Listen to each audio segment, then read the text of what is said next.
Broadcasting live from the basement of the Pentagon. This is WTF Nation Radio.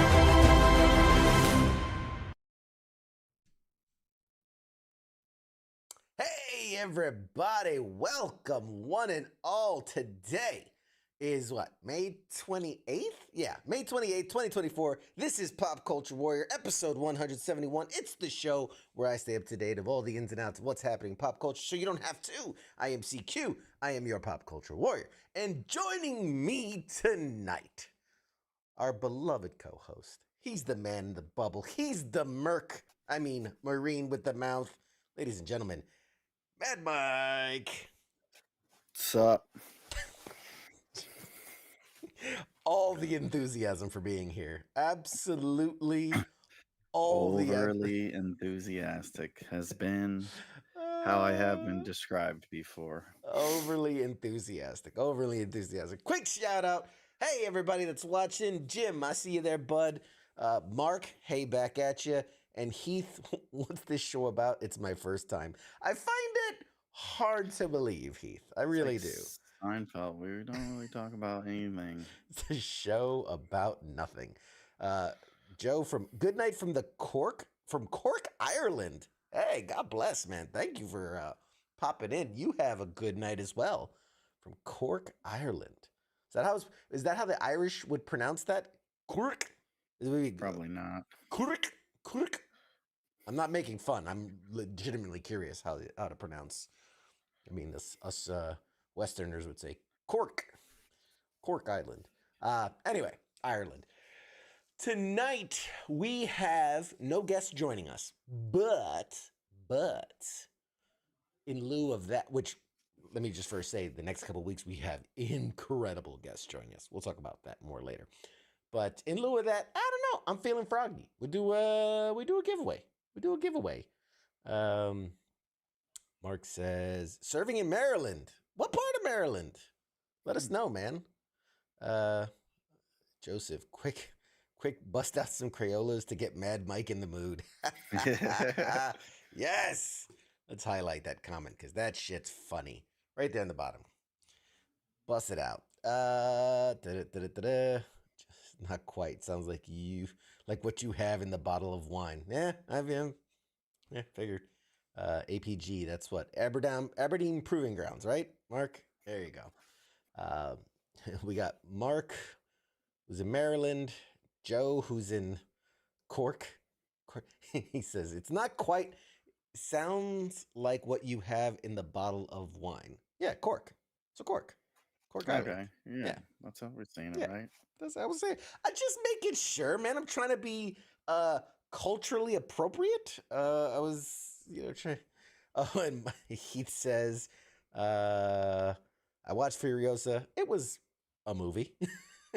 We're going to talk about that. We're going to talk about that. Pay to see that hot garbage. we're gonna talk about that. Adam Webb. We're gonna talk about that. Mark says, I'm an AGR. I'm guessing that's Active Guard Reserve, right? It's got to be active Army. I could throw together letters too. I'm a ZQB. I'm a TLBAG. FGI. I'm a FBI Federal Booby Inspector. I said GI. Damn it.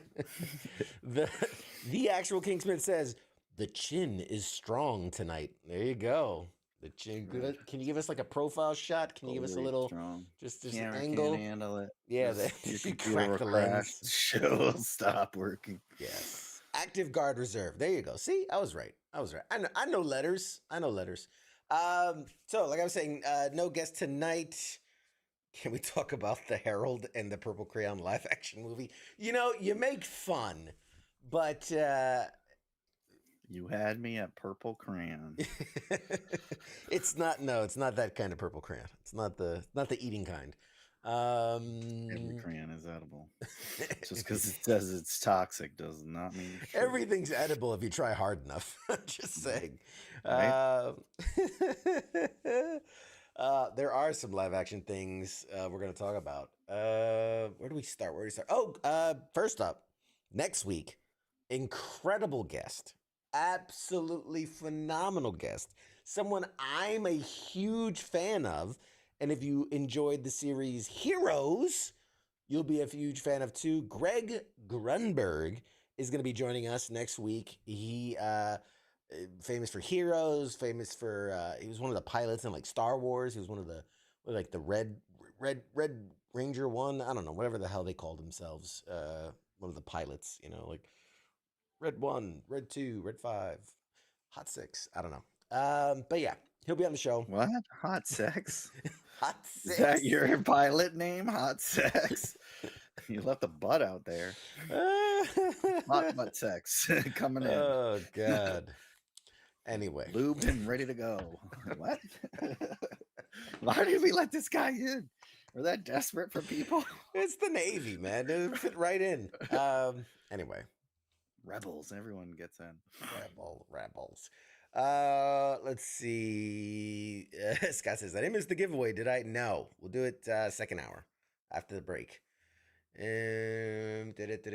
Okay, we start with where to start with. First of all, something that's been bothering me for a while, and I brought this up multiple times, but I have it now. I have it here, ladies and gentlemen. My guest to start off the show, the Red Hulk. Get a round of applause. Yay, Red Hulk. In underwear? Those like Joe boxers? They kind of look like it. I think they're meant to be pants that have split, but Red Hulk Ford in his underwear. I'm gonna eat Mad Mike. Anyway, this upsets me for so many reasons. This upsets me. Where to begin? He has hair, which is good. But it doesn't have a mustache. Okay? And now that might seem like not a big deal to most people. Might not seem like a big deal. But he should have a mustache. This character design should have a mustache. Now, obviously, Harrison Ford ain't gonna grow a mustache for his and the reality of it, like in the comics, the character he had like a little bit of gray, kind of like the Mr. Fantastic, kind of like a little gray, but mostly black handlebar, not handlebar, but whatever you call that mustache, fucking caterpillar mustache, you know, and obviously Harrison Ford can't pull off jet black hair and a jet black mustache, but I don't know. It just doesn't feel right. It doesn't feel right to the character. And honestly, of all the MCU characters, name a character in the MCU that is the most recent creation, right? You think about the entire MCU, Red Hulk would have to be probably the newest creation, because I would say it was like that, and maybe like Ms. Marvel, because I think Miss Marvel was 2000 something, but Red Hulk I think is even newer than that. So for them to redesign a character that's so recent, I just I don't know. I don't know. If Harrison Ford, like you said, he's not dyeing his hair. Yeah. So why would the Red Hulk all of a sudden have Coco Midnight jet black hair? Jet black hair. He turned into Red Hulk and he got younger. Like, that's stupid. Red Hulk didn't have a mustache until later? No. All right, we're gonna stop everything. Let's see. Red Hulk first appearance. We're gonna stop this show in its tracks. January 2008. Hulk Volume 3 is the first appearance of Hulk. And did he not have the mustache? It doesn't look like he did. Eh, Hmm. Hmm. I don't know. I distinctly remember the mustache. Which, again, that makes it even more ridiculous than if he didn't have a mustache, then later had a mustache just cuz. Maybe it's when the character grows it out, then he has it. I know, because he had and I'm looking at the pictures now, the reference pictures. Uh, Thaddeus Ross, who was the guy who becomes Red Hulk, at the time had a gray mustache, gray hair, gray eyebrows, and yet turns into Red Hulk, no mustache, jet black hair. Hulks can't grow facial hair, apparently. Comic books, I guess. That's how you know. Comic books. That's the answer. Comic books. Probably sent it over to the colorist, and they, just colored right over it. They never bothered to fix it. That's really crazy. I talk about a Mandela effect. I really remember him having a black mustache, but I guess maybe it was a later interpretation of him. Huh. Anyway, CQ was outcultured. Ah, that hurts. That hurts. Scott says, I get disappointed with gender and race swaps. CQ gets angry at mustache swaps. Want him to help. I got a Hulk mustache. Agent Run. Let's see. Joe says it's a gotcha. It's a fool ya that it's not Harrison Ford's Ross that becomes Red Hulk. That it ends up being Agent, like the character played by Martin Freeman. Agent Ross, played by Martin Freeman's character. I mean, that's one way to go about it.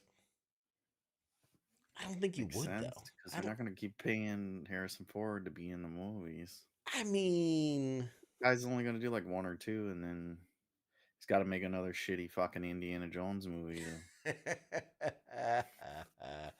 pay all his FAA tickets.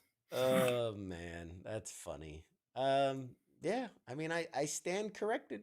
I stand corrected. Red Hulk did not appear initially with a red or a black mustache. That's I just I don't know. Could have a red mustache, and he just dyes it later. Nobody could tell I got a mustache. Yeah, that's true. How to dye it? Yeah, it's gotta judge red mustache black. Comes in all red. That's funny. But yeah, I mean, we'll see. So in outside of the whole mustache gate, I just find it hysterical, and we've kind of touched on this before, that Marvel. I don't know why he's got a tag coming out of his left eye. Right. That this was is never not in the comic book. This was never comic accurate. What the fuck is this shit? He stepped in toilet. He's got toilet paper. He just went to the bathroom. Yeah. He's got toilet paper just dangling off his thigh. But no, can't feel toilet paper. Hulk arms too tiny to reach toilet paper. Oh man. The thing is, why? Okay, we know why this happened. We know this. Red Hulk is supposed to be a surprise for the movie. Obviously, at the last minute, they would have probably teased it so that to generate the buzz, and then the movie is supposed to come out at the same time as the McDonald's toy line. Contractually, McDonald's had a contract with Marvel saying this is the date we're going to release the toys, which lines up with the movie. Now, because of obviously reshoots and Hollywood shutdowns and all that, the movie gets bumped. But McDonald goes, hey man, we got a contract. Date is the date. Doesn't change. And I can only imagine Marvel is absolutely losing their shit internally that Red Hulk, the big announcement that the Red Hulk's going to be in this movie, comes in the form of this little squishy, dangly thing. This is your monument. Like, think about how Deadpool and Wolverine has absolutely crushed it. Their marketing, right?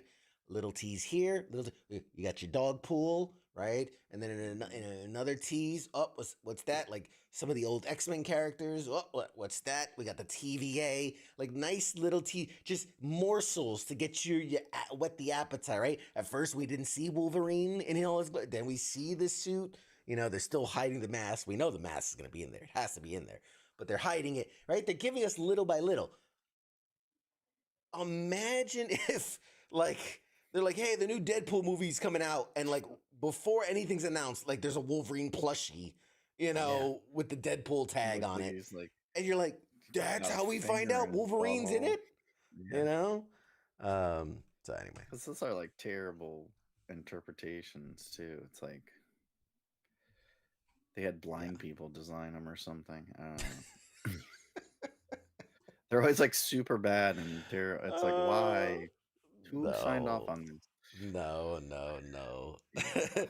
I like that. He says, "Show me on Red Hulk where Angry Elf touched you." You guys are hilarious. Reading all the chats. Worst ways to find out. It'll be funny if they like take him out of it completely or something. Yeah, just to fuck over McDonald's. No more Red Hulk. You don't like it? Fuck it. We'll take him out. Red Hulk's not in the movie. Which is basically what they did with Green Hulk for Infinity War, right? There was all these promos with him in like the Battle of Wakanda and basically cut him out of the movie. I mean, they changed it, but you know, same difference. That all being said, I still feel like if you're Marvel, what do? Right? Like the cat's out of the bag. Like at this point, just show us a trailer, right? Do something. Yeah. Give us a character poster. Here's the trailers. I think they're scared because I don't think it's gonna be a good movie. I don't think it's gonna be a good movie either. It's a terrible idea. The show was probably the best they'll ever do with that new Captain America, who it's terrible. I mean, I've read the comics with it. Never was a fan. I thought it was a stupid idea. It's, you know, it's during that phase where they got to change everything and tailor it to made more sense minority. I mean, he had some sort of super soldier serum in him, so that just made sense. Like, it's like, oh, let's put Hawkeye as Captain America. It's like, it's not gonna be good. It's not the same thing. It's like, so Superman's like, you know what?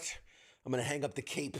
Here you go, Jimmy Olsen. Here's like, you're now Superman. That's what you're doing. It's like the guy's not even 100% rated at the VA for crying. Get the fuck out of here. Like, Jesus Christ. On at 30% for tendonitis, and he's taking over the reins of Captain America. He's about to be 100%. That's for sure. Hey, Keith. Angry Elf says, they can't show a trailer because, you know, they haven't finished shooting the movie yet. So they're still behind. They're reshooting the whole movie. Just cancel it. Make another show. I don't know. It's just, I didn't know. When they announced that, I was like, that's going to be stupid. But speaking of good marketing, Deadpool and Wolverine, again, has just been crushing the marketing department. Have you seen their newest things? I think it's at AMC Theaters. You can go and they have a claw machine. And you get these special tokens. You put it in the claw machine. You go, you grab the little plastic egg, and inside of it are those little Deadpool Hearts Wolverine friendship bracelets. Yeah, you can actually go to a theater and get one. You have to win it in a claw machine, but like everybody's getting it. It's like, it's not like these things are set up to either win or lose, and they're basically set up to win. So, they just gave him a shit ton of money, huh? I mean, you think about it. Everything else Marvel was canceled this year. Where you think, fuck it, put all that money into marketing and you know, rebranding and whatnot. But we're going to talk more about Deadpool here in a minute. But first, the new Beetlejuice trailer dropped. So have you seen it, Mike? Have you seen it? No, I think you sent it to me, but I never watched it. You never watch things I send you. I got to stop sending you things. It's enough. But ladies and gentlemen at home, for your listening and viewing pleasure, let's watch the Beetlejuice trailer. Here's a preview. Be warned, it's intense.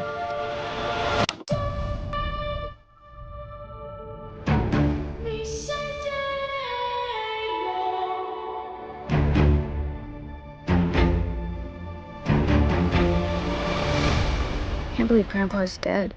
Death is hard. Yeah, sometimes I think life is harder.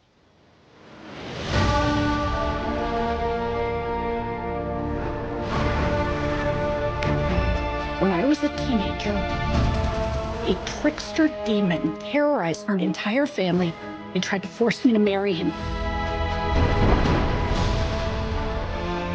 I believed he was gone forever until you found this in the attic. Ew. Who's Beetlejuice? Don't ever say that name. Beetlejuice. No, Astrid, I am serious. If you say his name 3 times, he will appear. Beetlejuice. The juice is loose. I'm gonna make you so happy.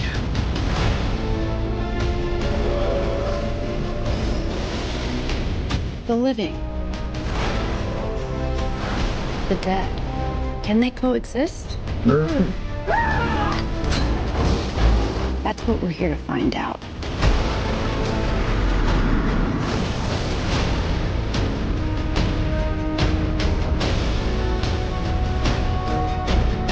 Where is Beetlejuice? Where's Beetlejuice?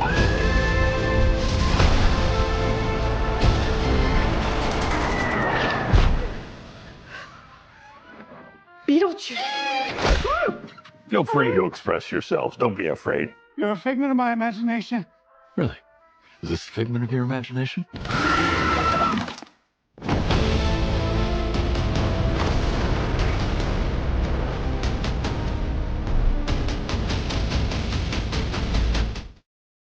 And we're back from the trailer. Please, ladies and gentlemen, let me know your thoughts. Seeing that trailer, let me know your thoughts. I was just discussing with Mad Mike here. Yeah, we already talked about it. We'll move on. Let's see what else we got. Let's move on. All the people on YouTube watched Tune us. in on YouTube. They heard it. They know what happened. Scott says, "Wait a minute, no Alec Baldwin? Huh? I wonder why."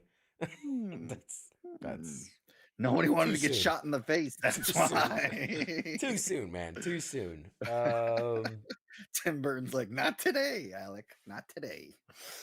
Oh dang, the volume from your video is a bit quieter from the trailer. Just got my ears blessed. Sorry. Oh, yeah, Sorry it's about that. My bad. always a My thing. bad. Probably put a warning up. What's a sandwich you would fight somebody? Tyler wants to know, what's a sandwich you would fight somebody for? Cock meat. You would.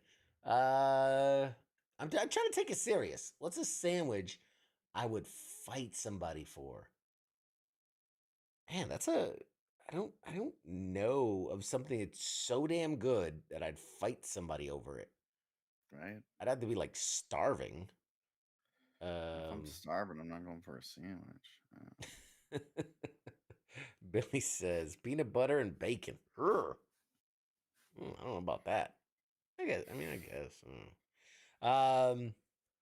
gonna go with a Chipotle Philly cheesesteak. There you go. That's my answer. I answered the question. Let's see. So talking about the trailer, yeah, like Billy says, at least Tim Burton did it. Like, that's great. Like, it's always a weird thing to bring in someone else to do something that's so visually unique. It would be like doing Across the Spider-Verse with different directors and animators than the first movie, and you're like, it wouldn't make sense. It's just different. Yeah. You get Teenage Mutant Ninja Turtles. That's what you get. That's what you get, exactly. Oh man. Yes, Brady says original characters. Yep, we got some returning characters. Beetlejuice gave Winona Ryder PTSD, hence why she started shoplifting. Jesus Christ. Oh man. I wonder if any reference to the dad will be made. Of course, they're at his funeral starting the trailer. Here's the thing. Well, it's like you said, like we talked about it. I didn't watch the trailer yet. I figured it was going to be exactly like you said, but they hit on all the things that we liked from the first one. It's like That's you gotta build. That's what Ghostbusters 2 did this time around. I felt like hmm they did better with the other movie, the I don't know yeah. You're talking about the Afterlife or whatever the Afterlife, yeah, frick it was. before Yeah, like Frozen that Empire. one, they did like a story, and then you gave us a couple, and then in the end, they brought everyone back. Whereas the second movie, it was like almost identical to Yeah. original Ghostbusters, just with old Ice Dude instead of the Stay Puft. So this is what But we were talking about during the trailer. Is that I like Beetlejuice.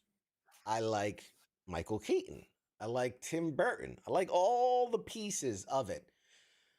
And I'm not one of those people that's saying you can't do a sequel. Like, no, you could do a sequel. There's ways to tell a story that are new and fresh and interesting.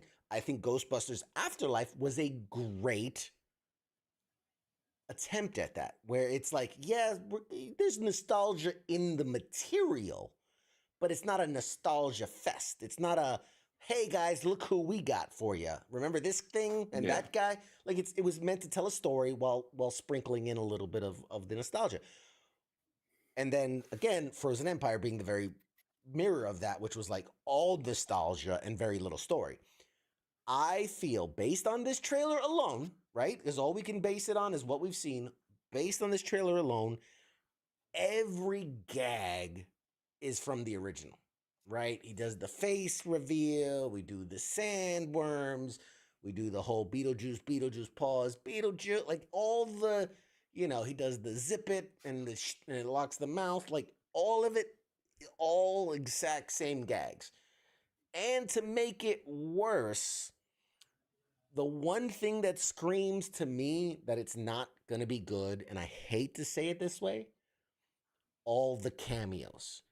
Anytime your marketing revolves on, hey, look, Danny DeVito's going to be in it. Hey, look, Willem Dafoe is going to be it. Hey, the it girl of the minute, Jenna Ortega is going to be in it. To me, you are substituting content. names, right? Names and known entities in place of telling a fucking interesting story, right? Instead of telling a good story, it's more like, Danny DeVito's in it. Like, if his scene wouldn't make sense or wouldn't be as good if anyone else was in it, that's not Don't good do it. writing. Yeah, That's just you're banking on Danny DeVito. Same with Willem Dafoe. Same with Michael Keaton's an incredible actor, but what made Beetlejuice so good was that the writing was good and it was interesting and it was irreverent, and it was silly and dark and twisted. And it's like, I don't know, man. I don't know. I want it to be good. I want it to be good. I just don't. I don't. Based on the trailer, I don't think it's gonna be. I think it'll and have a Warner big Brothers opening. always Just disappoints. yeah, I think it'll be a big Well, that's what they do opening. with the Flash. The same shit. They introduce all this bullshit, extra shit. It's like you got no. Yeah, You didn't get the story, and that's like the only good story that Flash ever had, and you yeah. slaughtered it. It's the same thing here. Jacob says it's time for Dragon Ball Evolution 2, the live action. Jesus, The fuck. worst, and he knows this. The worst ever adaptation. I'll die on that hill. The worst adaptation I have ever seen is Dragon Ball Evolution, and I'm taking Wasn't into that account with like one of the Wayans brothers in that? I don't think so. No, that James Marsders was in that. James Marsders is Yeah, Piccolo. he's in fucking everything though. Ugh, That guy's what is he weird. not in? Member berries. Yes, Keith, member berries. That's exactly it. Brendan says the bar is set too high this year with Dune 2. Great story, some new content, and great special effects. Yeah, man. The Dark Tower. That was a bad Catwoman is a bad adaptation. The Halle Berry. Terrible. Like there's bad adaptations, but yeah, there's A bad. lot of Warner Brothers movies. A lot of Warner Brothers properties. Anyway, so yeah, I think here's the thing. I'm probably gonna go see it because I love Michael Keaton. I like Tim Burton. I like his movies, and I liked Beetlejuice. I'll go see it. I think But that's why it'll do well. A lot of people will see as it I at said, least once. these movies you can tell right away because it'll have a good opening, a strong opening, and then the second week will just drop and dip. And I Yeah. think that will because good movies build over time, right? You under promise, over deliver. It has a nice build. A lot of these are all hype. It's just all hype, and people see it and then they go, it wasn't worth it. And they make money, so Yeah. Moving on. What 80s action movie character would you want for your personal bodyguard? All right. I mean, that's a pop culture question. I will stop everything and we'll answer this. What 80s action movie character would you want for a personal bodyguard? Frank Dukes, fucking easy. Frank Or the road, Dukes. or fucking Patrick Swayze from Roadhouse. From I think I'll take Roadhouse. Patrick Swayze. Yeah. Roadhouse. All right, you take Roadhouse. I mean, I'll take Terminator. I mean, well, that was more 90s, right? Terminator was more 90s. So 80s. No, Terminator 1 was, but he wasn't as cool as in T2. Right, he wasn't really a The bodyguard. fucking dirty hobo beat him up. He wasn't a bodyguard in part 1. He was more of a bodyguard in part 2. Fucking Commando, Predator. I mean, are we talking? Was Predator the action movie star though, or was he was the villain? I'm pretty sure. Agent WD-40 from Spy Hard. Okay, I don't think that was an 80s movie, but that's like 2000 or yeah, something. I don't think that was. I'm trying to think 80s. I want. If we're being serious, give me Rocky. I take Rocky, man. I want a dude that's just gonna stand there and take a beating, and then always barely win the fight. So I don't feel as bad because my dude took a licking, but totally gonna he get wins. you're totally gonna get fucking beat up. That dude's he's like mentally retarded. He's not gonna know where he is. He's probably gonna end up punching you in the face at one point. Oh man, why am I here? I do think Rocky has hit every person he's known, including friends and family, at some point in his movies. He's hit everybody. Definitely Oh God, it's Italian. Buckaroo Banzai. Jesus Christ, gonna take Rocky over Rambo? Picked up. I don't know, man.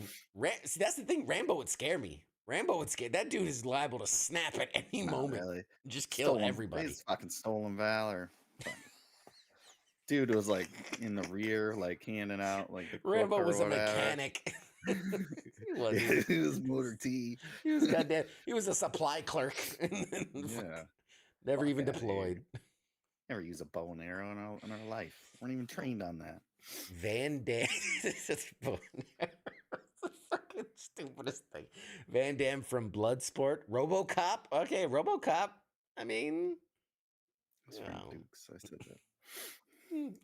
Jack Burton from Big Trouble Little China. Yeah. There you go. Yeah. Crocodile Dundee. That would just be fun. Oh man, Just that would want him to grab fucking. Do you think that's a knife? This is a knife. Anyway, That's a actually good come question. handy these days. Yeah, Just good. like, oh, sorry. Good question. Dude. That's a good throwback question there. All right. Other news from around the week.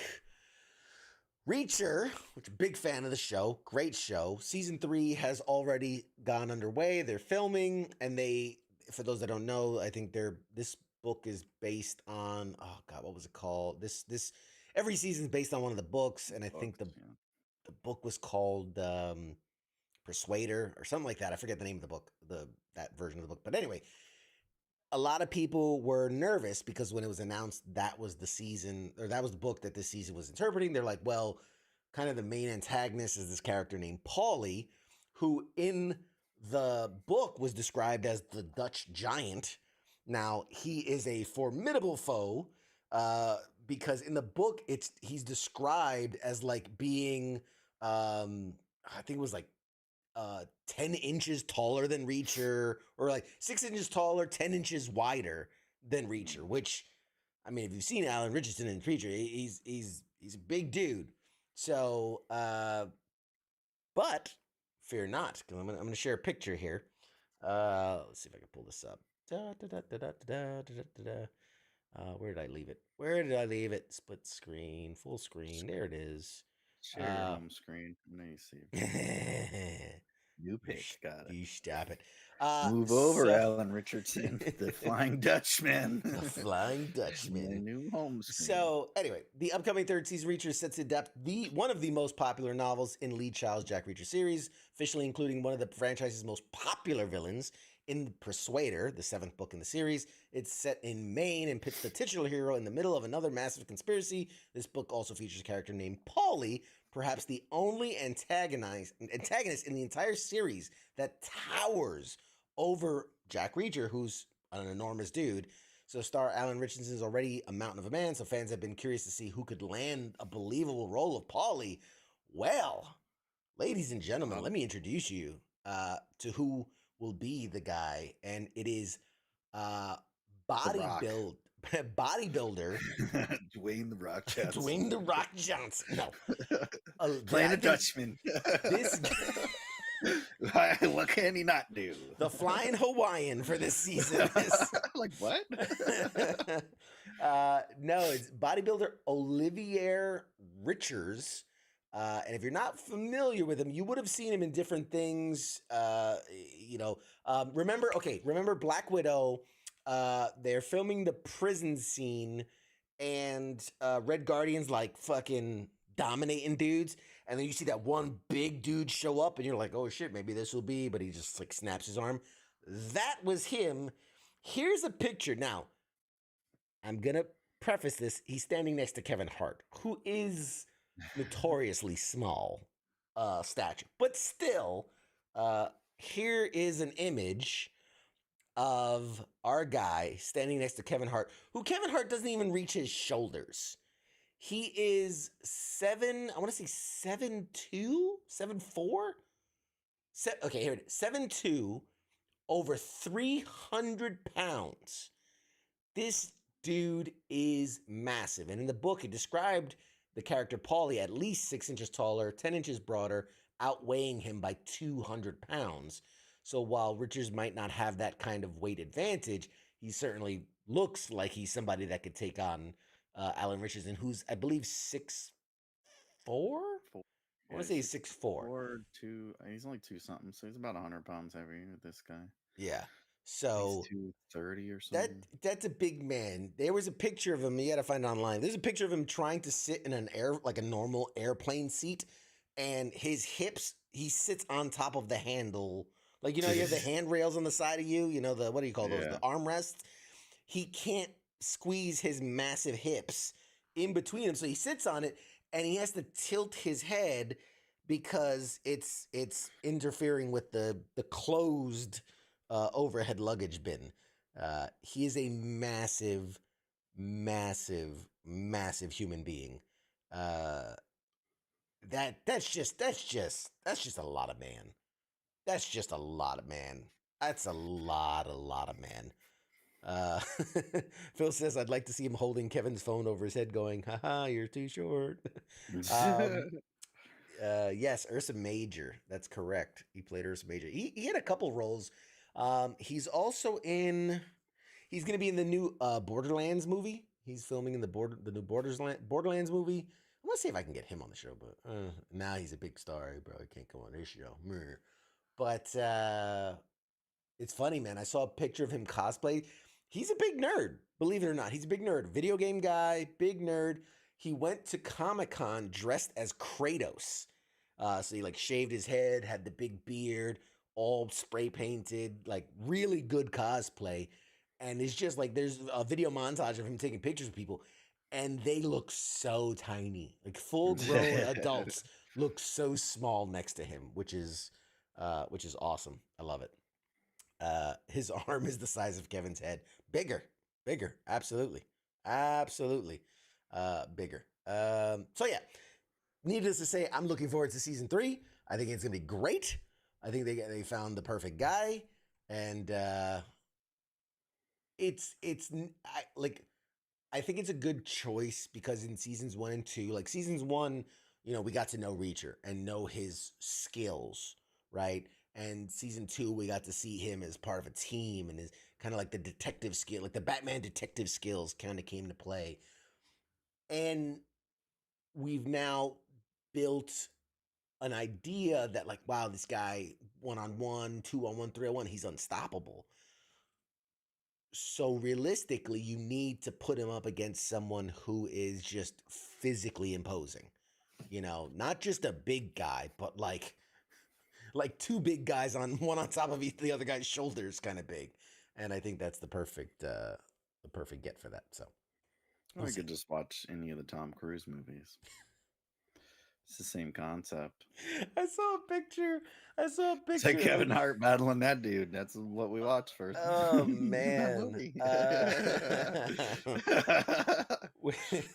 I saw a picture. They did like almost like a police lineup kind of thing, and with the height bars and all that, and like it was like Tom Cruise next to Alan Richardson, and then like the new guy, the 7 foot, and like the disparity was just Jesus Christ. Like if Tom Cruise was still playing Reacher, you could get Alan Richardson to play Paulie. Like that would look believable. But yeah, or any normal size human being, or like me, you know, you can get me in there. If they wanted someone physically imposing, they should have gotten Steven Seagal. Why? Oh, you got to be able to move without breathing heavy. God, that's funny. That is funny. Anyway, in other news, he's like the only person that breathes harder than you do. What did you do? I just walked down my stairs. I just yawned and I'm out of breath. Yawned. It's like, well, that shit he does is such a joke, anyways. But you ever watch those videos where like it's like the people are just he like doesn't even touch some of them, and they like fly in the air. Like this is the biggest bullshit I've ever seen. Show you if a guy kicks at you, what you're supposed to do. And like the guy like, goes, "Why are you already sweating? You just said 10 words," and he's like profusely sweating. Like he's like, I love. He's like, what? So if I was gonna kick you, grease coming out of you. If I was gonna kick you, and he like kicks the guy's ankle, and they're like, maybe you should kick higher. He's like, no, it's just a deadly kick, right in the ankle, right in the shit. Yeah. Just take out the ankle. Demonstration. The guy like flies like 10 feet. Like, the Achilles heel. You got to go for the Achilles heel every time. It worked for the Trojan. Steven Seagal's blood type is tomato basil. Yeah, right. Well done. Oh man, how about the boys? Yes, we'll talk about the boys here in a second. So anyway, I lost my train of thought. Hey, so I know you're a soccer guy, a football. You watch. I'm assuming you watch Welcome to Wrexham, right? That seems like right up your alley. Yeah, I've seen that. Fun show.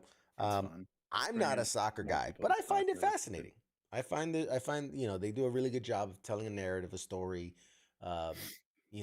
Less interested in the soccer playing, but actually the stories, the people, the town, all these other things.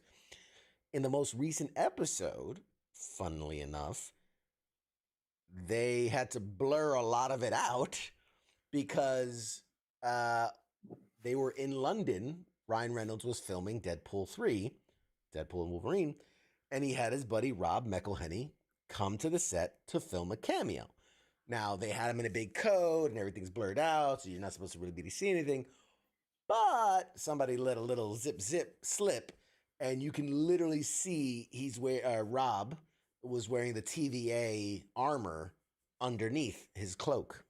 And so, obviously, he's going to be making a little cameo appearance as a TVA agent. And there's many, we know that TVA is a big part of this sequel. So, there's any number of places he can appear. But it got me thinking, what if the one thing that Deadpool, which has been a large part of Deadpool lore, that hasn't really been referenced so far in the first 2 movies, Hydra Bob, right? Hydra Bob's a big part of the Deadpool mythos. He has a friend who's a Hydra agent named Hydra Bob, someone who doesn't really even want to be.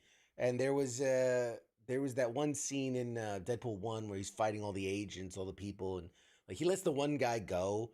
He's like, "Oh shit, hey man, how you doing?" And like they didn't really say like, oh shit, that's Hydra Bob, so to speak. But I think that was like the loosest reference. But what better person to bring in to kind of play like the Hydra Bob character who now works for the TVA or whatever. Like he's like, hey man, I got a new gig. I'm working for the TVA now. I think Rob McElhenney would be the perfect guy to play like the Hydra Bob character. I don't know. Hey, I don't know anything. I don't know anything. I just think that if you're gonna cameo anyway, why not do that? yeah, I think that'd be a fun. They're friends in real life, and they're friends in that universe, and I think it'd be a cute little a quick thing, and because he's a TVA agent, therefore meaning he is a variant, you could basically kill him, and there's still Hydra Bob out there without feeling bad because he's a variant. There's multiple ones of them out there. So anyway, that's my little theory, and I'm sticking to it until the movie comes out in another like 2 months. Which, speaking of which, and I'd love to get your take on this, Deadpool and Wolverine continues to break records. This time they've claimed, I swear there's a record for everything, but regardless. First day ticket sales for an R-rated movie. They've broken the record. Didn't they hold the record already? I don't think they did. I think it might have been like, I don't know. Let me see. I have the notes here.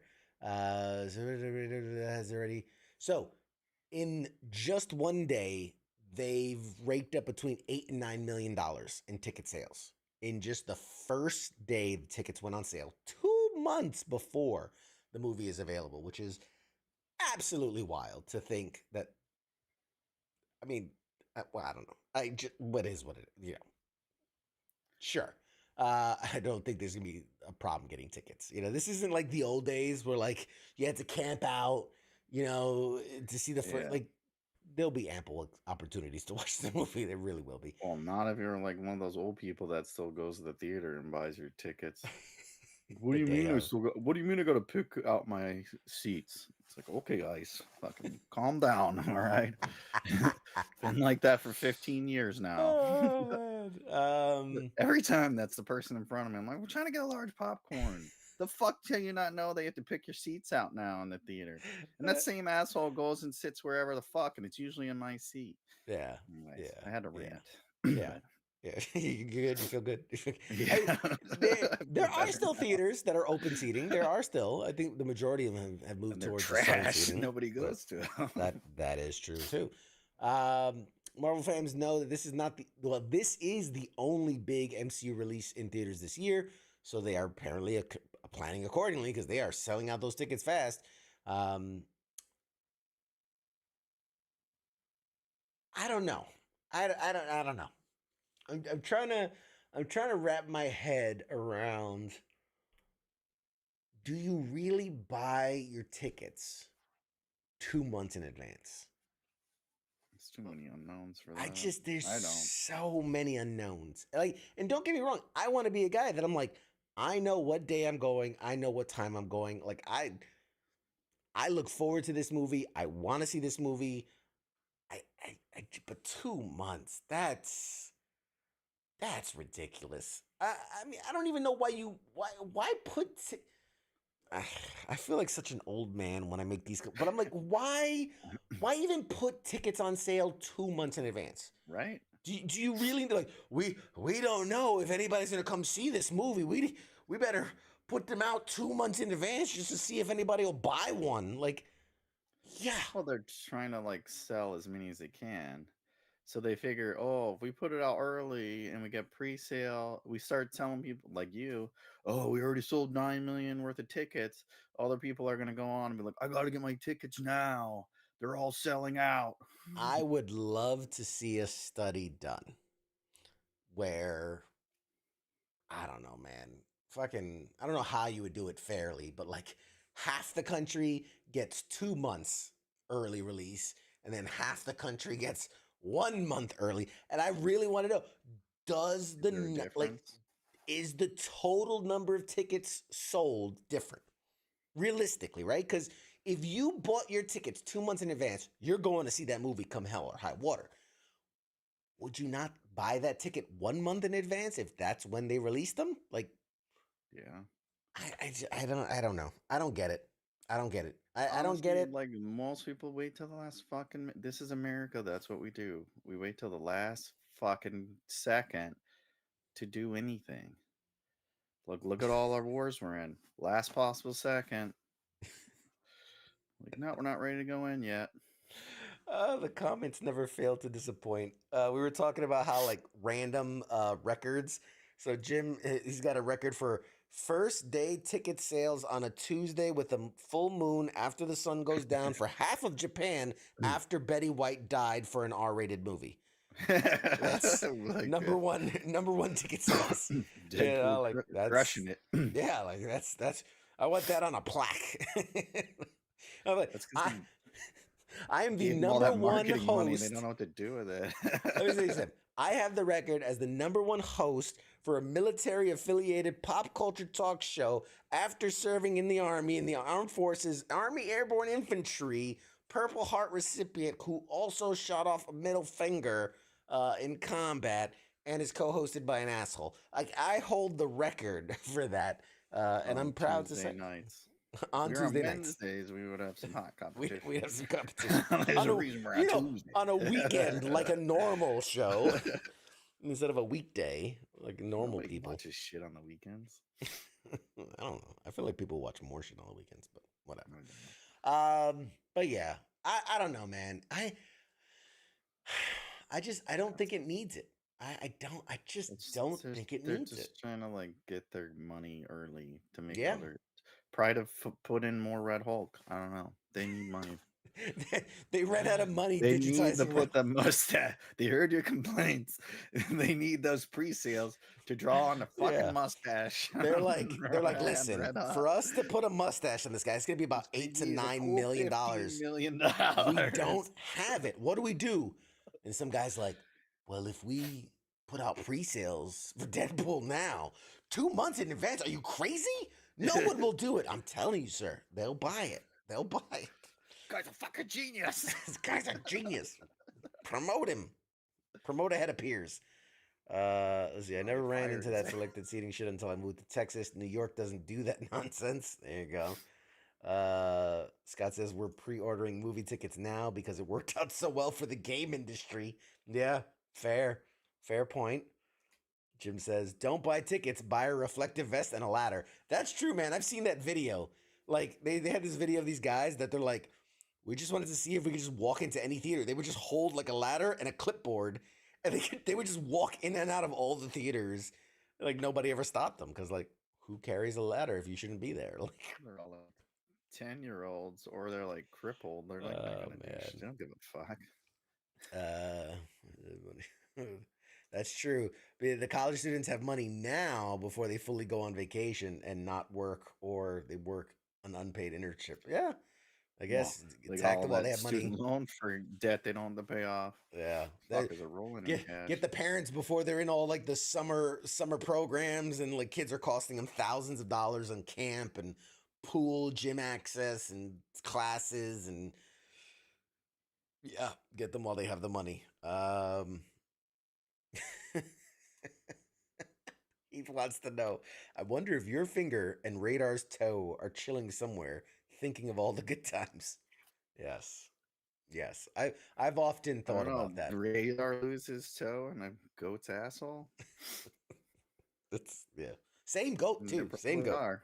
Same Probably goat. are in the same. Talking about same shit. Literally. Same goat. Same shit. Literally. No, I've often had like day fantasies of like my fingers just out there, just like I'm coming for you, and we're like doing the worm and just trying to get it to find its way back home. I'm gonna make a children's book about Daddy's blown off finger and its long voyage home. It's just gonna him crawling over like dead bodies in Afghanistan, and it's a horrible children's book. I'm gonna have ChatGPT write that. Oh Oh my God, I've got to take a note. Hang on. God damn it, where's paper when I need it? Oh, a notepad somewhere around here. Let's see. 100? Who takes notes on paper? Let's see. The Chat GPT children's book. Dad's blown off finger. And Journey Home. I'm going to make this happen. I am going to make this happen. That's happening. That might be a Patreon exclusive. If only it was a thumb, it could hitchhike. Ah, that's funny. Yeah. That's funny. You know what? That's going to be a line in the book. That's going to be a line in the book. The finger thinks to himself. Let's see. If only he was a thumb, he could hitchhike. I like that. That's gonna be a funny line in the book. It's gonna be a picture of him thinking, like a thought bubble over the finger, and it's like a thumb, on the side of the road with like a little thing. Yep, that's happening, man. That's happening. Let's see. Don't take the easy way. Don't take the easy way out. Fuck that. Let ChatGPT do it. You let it do the bones of it, and then you add the meat to it. You know what I mean? I use to do most of it. It's the opposite of that. Jim says it's like Homeward Bound, but with a middle finger. Oh my God! He crosses path with a toe some point along his journey, and they're like going in opposite directions, and the toe is just hip hopping. Okay. Let's see. we're gonna crowdfund this shit right now. We're gonna crowdsource it. Crosses path with toe. I like it. I'm making notes. I think we got another record too. Dude, pointless show on. We laugh now, but when that shit gets picked up by Amazon Prime, because they get all the good stuff, we're gonna have to, during the break, I need people to come up with names for this. The story of a middle finger who's on the journey home from Afghanistan. We're gonna need a name for this. We're absolutely gonna need a name for this, because this is happening. This is I'm so excited about this. This has jumped to the top of my priority list. So there you go. Patreon members, you're gonna get the exclusive. I'll turn this shit into a comic book. I don't care. We'll do a short animated feature. I will get the creator of Private Murphy, for those people out there that know Private Murphy, who's a good friend of mine, Mark Baker. I will get him to fucking draw the panels, and I will work with him, and we will produce this goddamn comic book. It will happen. I will make this shit happen. Check if any followers have any writing skills. Yeah, that too. Just call it The Journey Home. Now, The Journey Home's fine, but it needs to be a little more on the nose, so to speak. Finally, a friend to clip my nail. This is like the game Mad Libs. Yes, let's do Mad Libs to figure out the story behind this. Toe divorce. Click. That's good. I like that. Oh, man. Don't forget to add inspired by a true story. Oh, my God. It's got to open with inspired by a true story. Yes, because all the best ones do.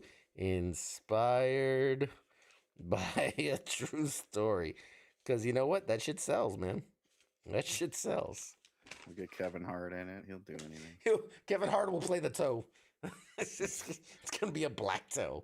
Oh, man. Can't wait for the porn version. I'm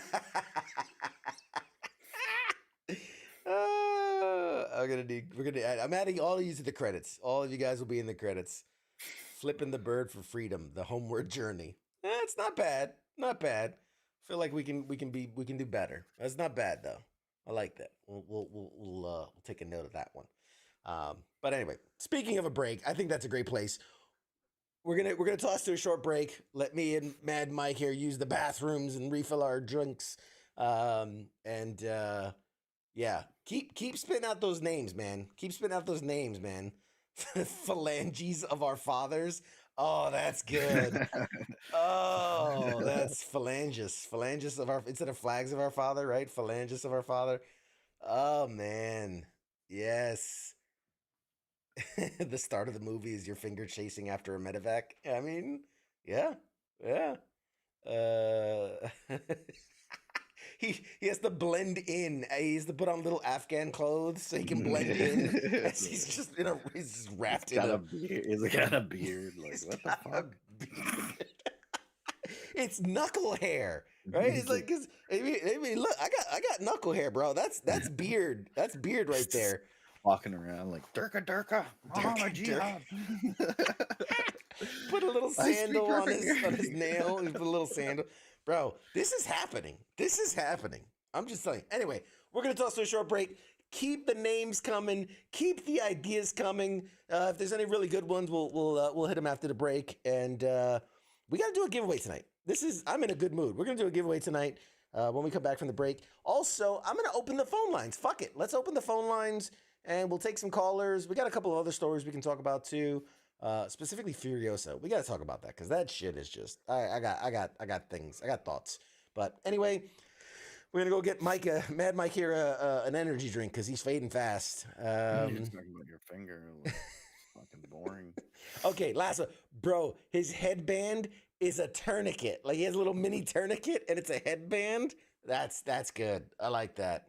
We'll save that one. All right, guys. We'll be back after a short break and a message from your sponsors. Not really, but yeah, shots.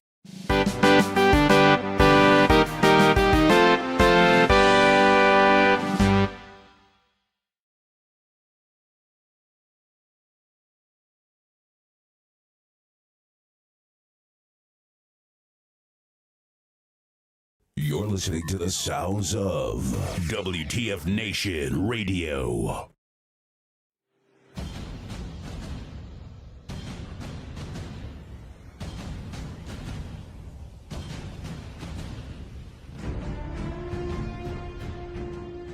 Hey, you there? Yeah, it is right, you. Let me ask you something, right? Where the hell do you think that you're going? Oh, would you think because the show is going to commercial that means you get to just walk away? Well, CQ asked me to pass on the little message, alright? And it says, I'll be back.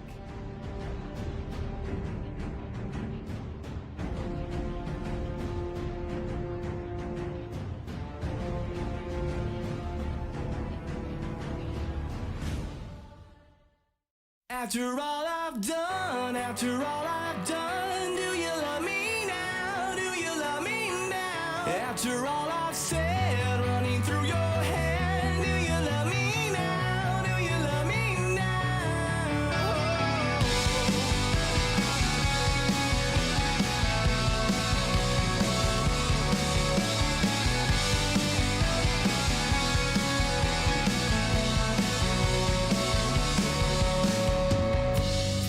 And if I told you everything, I bet you cry and run away. 'Cause with all the lies I keep, made you believe this was me. The truth is I am not at all who I preach myself to be. And I deserve to be alone. And I'm alone here with me.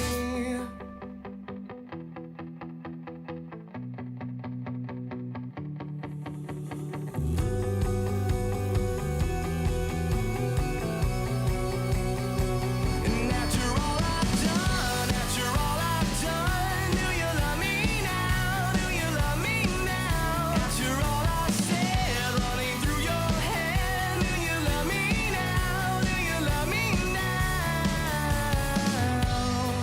And if I told you everything, I wonder if you would believe that with all the ways you've tried, I couldn't change my selfish needs.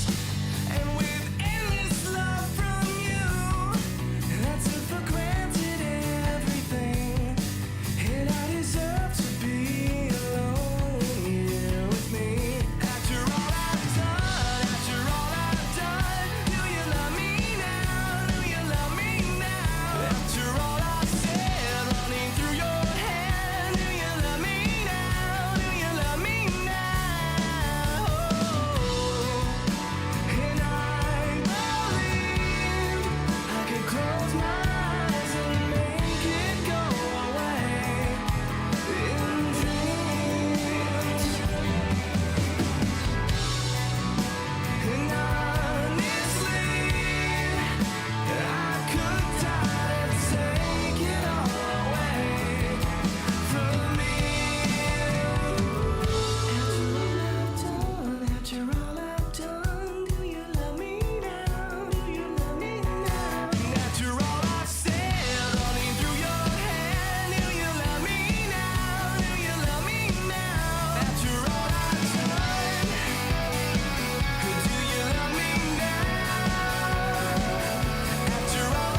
watching Pop Culture Warrior. The Force is strong. They have the high ground.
Broadcasting live from the basement of a Pentagon. This is WTF Nation Radio.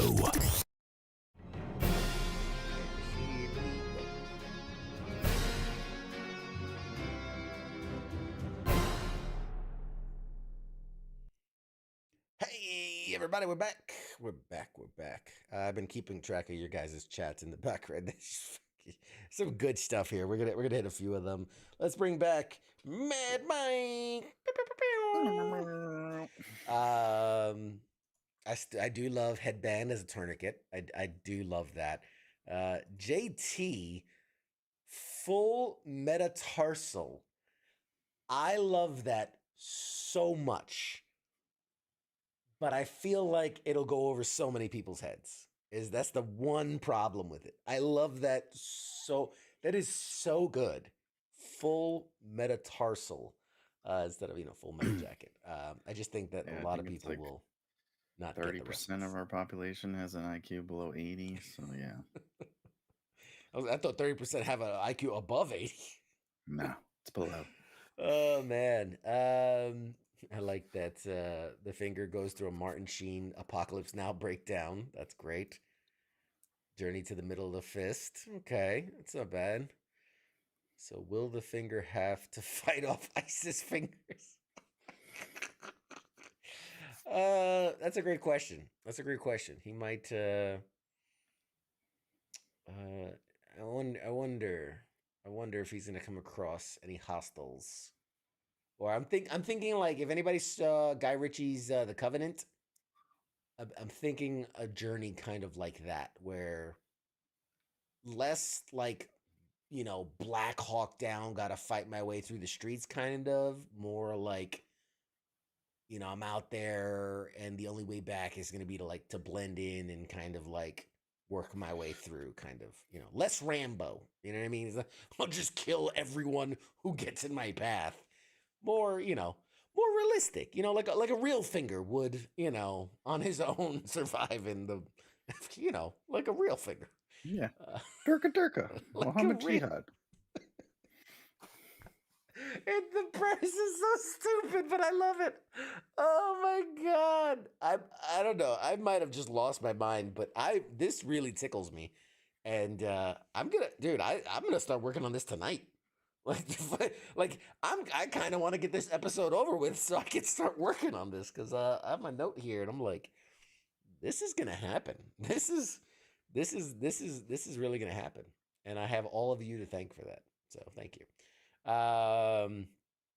You could also have him journey through conflict zones and do a parody.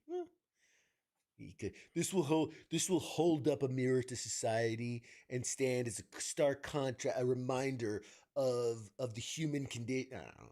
I just think it's gonna be hilarious to have a Finger going through the fucking desert, hitching a ride, trying to find his way home, whatever. I just think it's funny. Can't hitch a ride. We already went over that. God. An A10 has to provide support, of course. You can't not have that.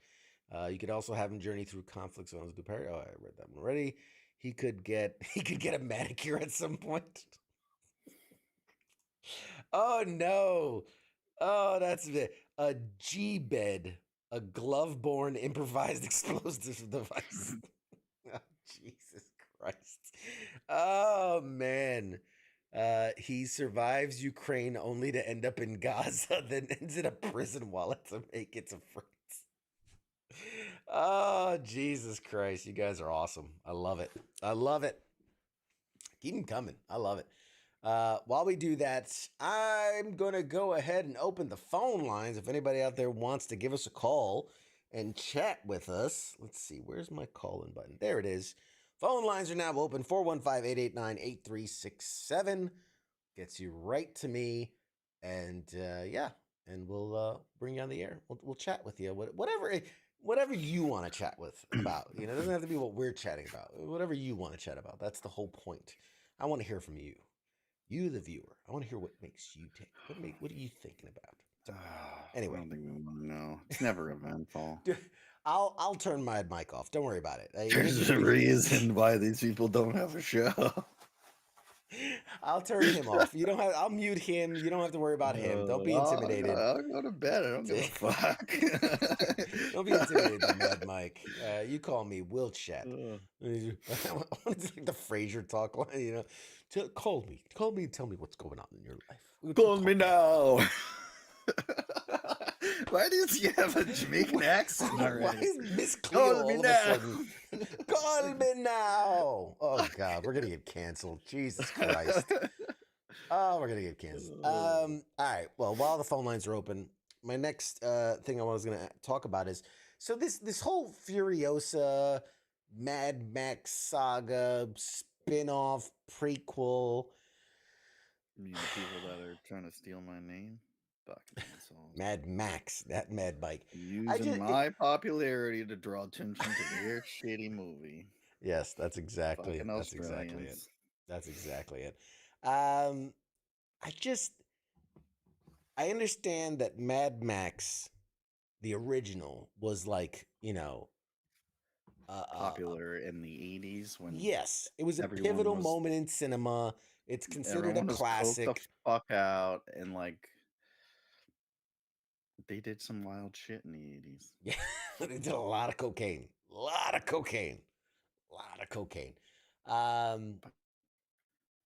I get all that, and I get that the popularity of it drove it, and I think there was a sequel, and then eventually, what was it, like 2015? Oh shit, did we lose Mad Mike? Mikey, where you at? You there, Bear? Hello. Okay, yeah, you're all glitchy. You can drop off and come back if you need to. You're all glitchy. So, and I know there was the Tom Hardy sequel, non-sequel, whatever you want to call it. I don't know. I don't track these things.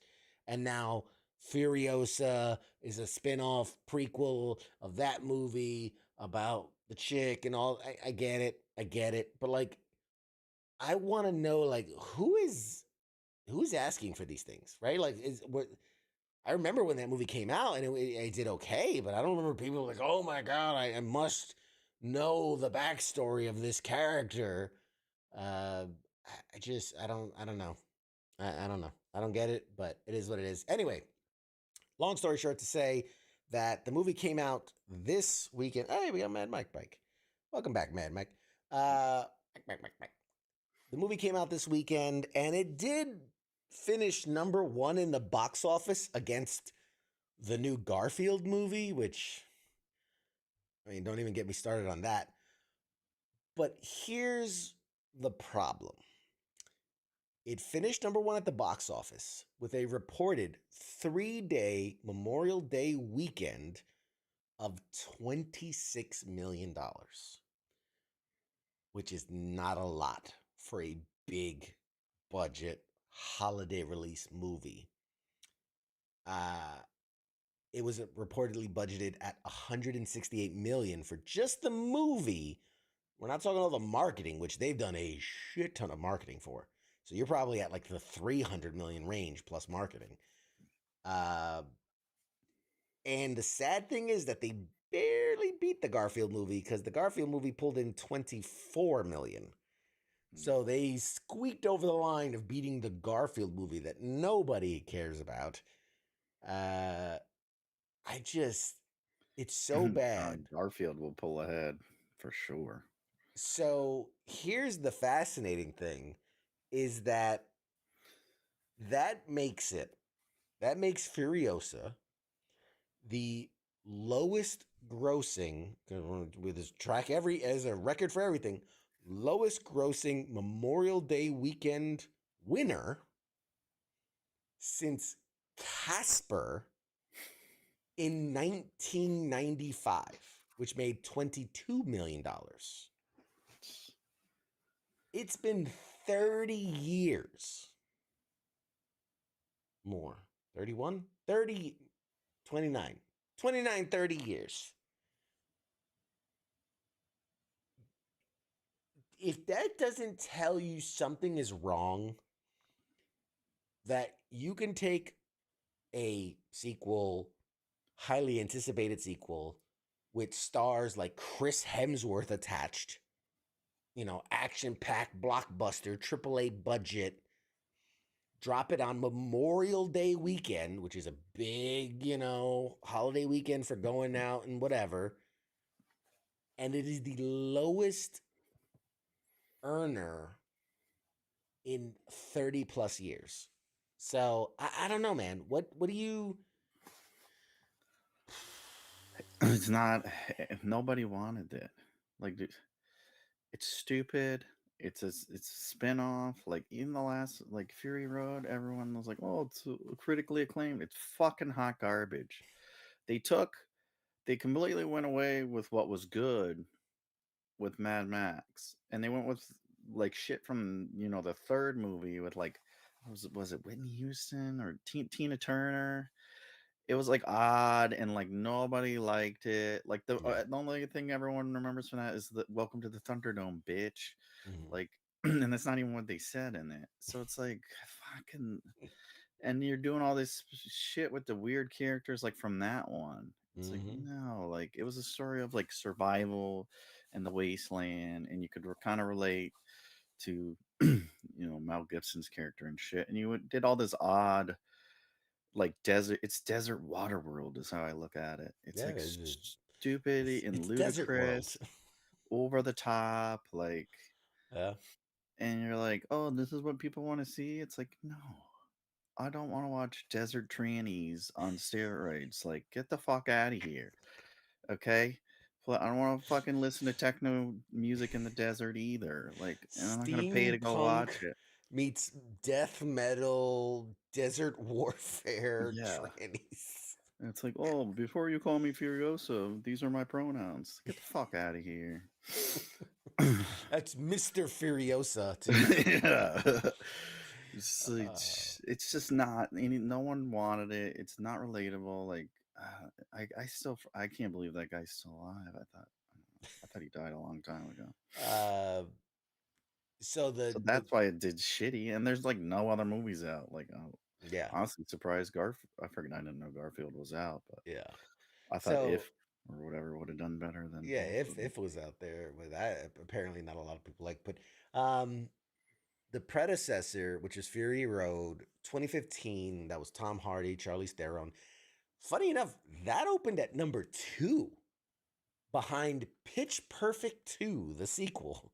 So Oh Jesus! yeah, they couldn't even beat out Pitch Perfect 2 when it opened. Well, Pitch Perfect 2 land on fire. It's everything you love in Pitch Perfect, but With more. Danny DeVito was as a cameo. William Dafoe had a cameo. That's right. James Marsters was in it. He's in everything. That's a throwback, bitches.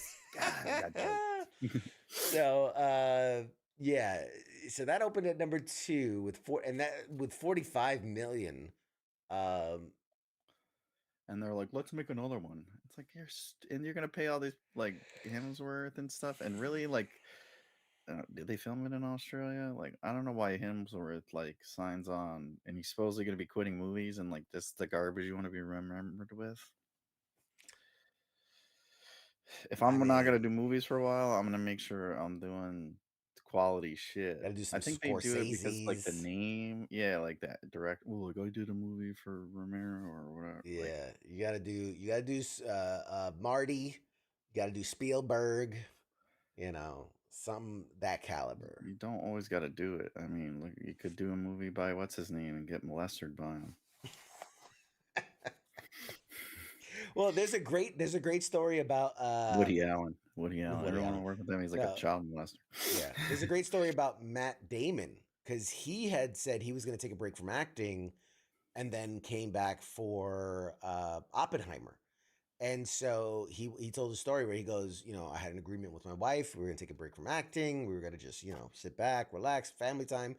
And he goes, but we agreed. The one caveat was if Chris Nolan came calling. And then like a month later, Nolan was like, hey, you want to do Oppenheimer? And he's like, well, honey, going back to work. So, They're probably like, that'll never happen. You? His wife's like, yeah.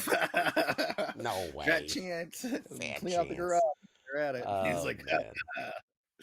that garage is a mess. Let's see. We don't need another hero. We don't need another home. Life Beyond Thunderdome.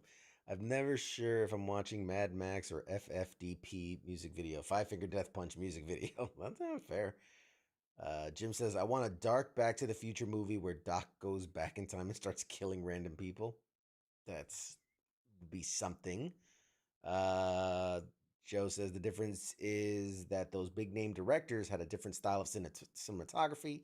People don't watch those kind of movies anymore. They want big explosions, lots of CGI, not a creative adventure. Well, we want Red Hulks with fucking mustaches. Here's the thing, though.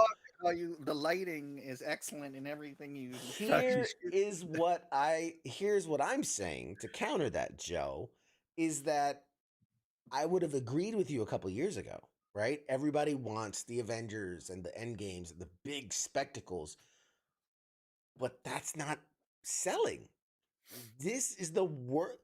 If this is what they want, right? Big spectacle, explosions, and all that, big star names. This is the lowest opening for a Memorial Day in 30 years. So I think people are getting tired of that stuff. And I think people want more narrative-driven story plots and, the Oppenheimers and the things like that where the, it's story first. But I don't know. We want a good story with decent CGI. There you go. Yeah, I agree. Like, people want to be entertained, and that shit's not fucking entertaining. So here, Furiosa's $32 million 4-day. So for 4 days, they put up at $32 million. Puts it behind other low-grossing Memorial Day number ones. There was 2010's Prince of Persia: The Sands of Time, where Jake Gyllenhaal played the Persian prince. And that opened at $37 million. 2015's Tomorrowland, that was George Clooney, big Disney flop, but that was $42 million. 2016's Alice Through the Looking Glass was $33 million. So when including the holiday weekend grosses of all of the movies still in theaters, If was at number 3 with 16 million, Kingdom of the Planet Apes with 13 million, Fall Guy number 5 with 5.9 million, which again, separate conversation, but blows me away that that is still in theaters while it's also on video on demand. Like they rushed that 3 weeks from premiere to on demand. 3 weeks. That's crazy. It takes 4 weeks for some people to realize that it came out in theater. Okay, so now this is a whole separate tangent, but I didn't even know it was out, and then you're like, it's on video on demand. I'm like, well, I don't need to see it now. You're killing the theater business. And what it is, like it used to, right? We used to have a movie in theaters for like 6 months. You had plenty of time to see it. And then you'd have to wait another 6 months to a year before it came like on demand. And then, 6 months later, it'd be on DVD or whatever. That gave everybody a bite of the apple. Mm-hmm. And now these companies are like, well, fuck it. If we, we'll release it, get as much money as we can, and then fucking burn them all 3 weeks later. Let's put it to streaming because they get their second bite of the apple because that goes straight to the company. Right. So now it's all money for them. It's just all money for them in their pocket. You've screwed over the theater people. You've screwed over, any type of rental places, obviously. You screwed over, the DVD market. I mean, as much as that's dead, but like you're just, it's a whole other, Jesus Christ. They're just killing They it. basically, and you gave rise to China. They were busy making VHS tapes and DVDs, and we took it all away from them, and now they're able to make nuclear shits and go to the moon. God. Fair point by Angry Elf. These openings also need to be adjusted for inflation to fully understand how bad this weekend is. Because soups to, is it nuts to donuts, soups to nuts, like apples to oranges. Where's like to inflate that, right? 95 was the last time we had this low, but $95 today would have been way better. So you probably have to go back to like the 80s. When you're really comparing, dollars to donuts, that what the inflation, like what that really means of how bad it did. Well, yeah, it's at least double. Like what a ticket in 95 was like $5, and now it's like 12. So exactly. So there is some definite, like the numbers aren't one for one, and you got to take that into account. The domestic total is projected. So for the weekend, all movies combined, Memorial Day weekend, the domestic total is projected at roughly 100 million, which is the lowest since COVID basically hit, which that hit 79 million, which, makes sense because nobody was going to theaters. The fact that they made $79 million on a Memorial Day weekend during COVID says a lot. Those are only us folks in Florida and Texas. We held it down. We had freedom. Yeah. Well, 2020 doesn't count. They were actually shuttered during the pandemic in 2020, but they're counting 2021 as like when things started trickling open, and they made 79 million. People were so desperate to get back out of their house and into theaters. But yeah, we went and watched Black Widow. We were so desperate. When it was available at home too.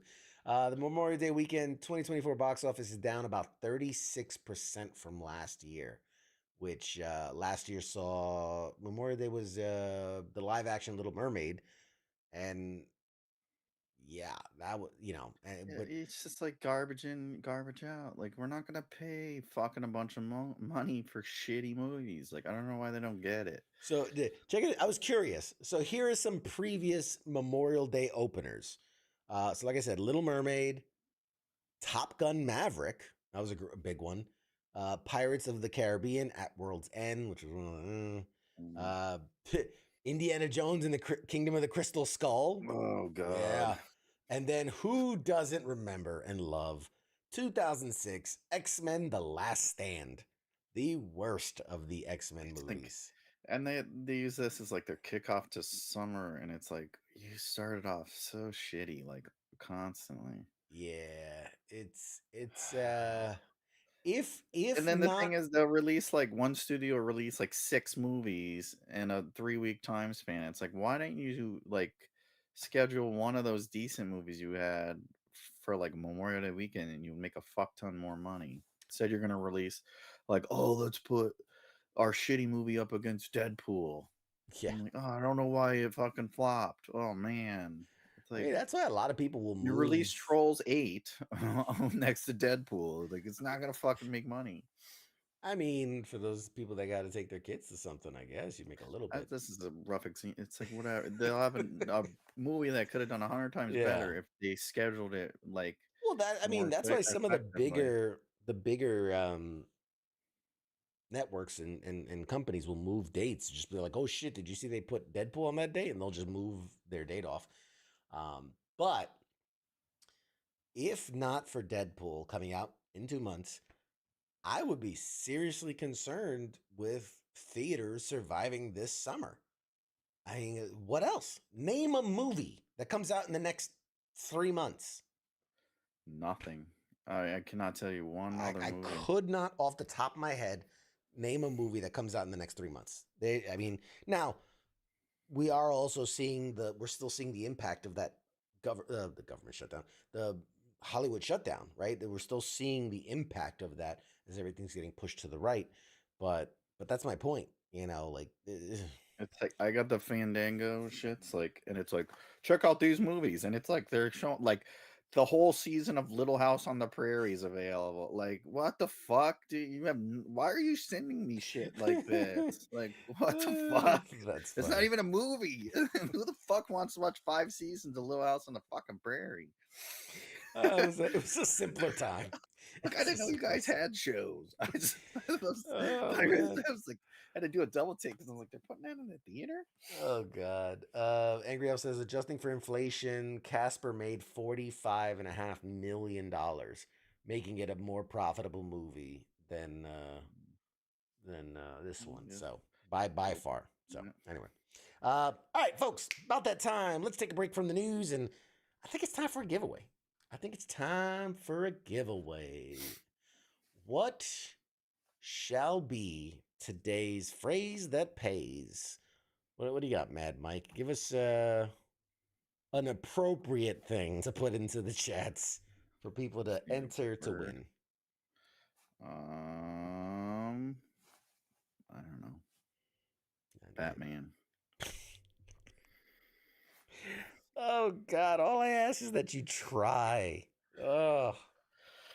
If you want me to try, you have to pay me.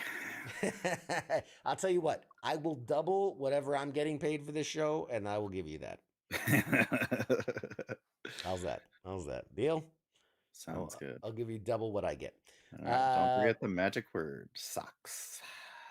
Did you say? Please say socks. Is that what you said? I said socks. Okay.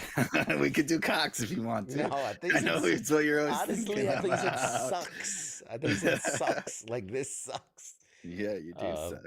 Yeah, all right. Socks, everybody. Socks. Thank you, Mad Mike, because you're welcome. Socks is the phrase that pays. Jesus Christ. Why do I even bother? We got you, Angry Al. No, don't put cocks in the chat, please. Feel free. Billy, what's up, buddy? I got you.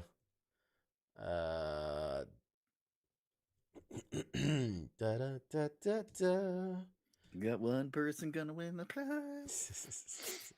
Jim says crayon. You know what? Just for that, Jim, you're getting in. Just because you're just right, yeah. I don't care if you're a bot. Are you a bot? No, I'm not a bot. Yeah. Are you a bot? Why yes, does that come through in in. 1s and 0s? How did I know how to read it? Fuck. Heath, I got you, buddy. Who's there? Are you a bot? Yes. All right, you're in. Socks. Everybody likes socks. Patrick says, if we join Patreon during the show, does that mean you will split it with him? If we join Patreon during the show, think because you said you'll double what you get. So they're talking about your Patreon. No, No, that doesn't count as his show money. That's his, prop money. No, that's yeah. You go through as much lube as CQ. You got to buy it somehow. You'd be surprised at how much you save if you buy in bulk. If you get pallets full, dude, it's pennies on the dollar. At Costco, let's just call it that. It pays for itself. They're paying me to take it off the truck. What can I say, man? It's got like the grease fryer truck. Just backs up like a fucking fuel tanker. He's put in 100100010001010. Good job. You guys are killing it. You guys are killing it. All right. I have, man, if I could pan my camera without knocking everything over, I would. I have a giant box of stuff that's been accumulating. One of those lights on the wall. Just peel one of the panels off. No, I want one of them, and you can't replace it. I actually have a box of more panels that I haven't put up. I'll just give you one of those. Nope, it's got to be show use. Show you. This is like game day jersey. And people be like, "Why is there a fucking gap right there?" See, the whole wall used to be lights, and then people have been winning panels one by one. That's all that's left. Right here. I want you to have one panel, one single panel.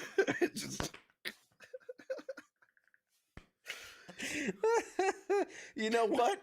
I have a panel and I have a plug. They are coming your way, buddy.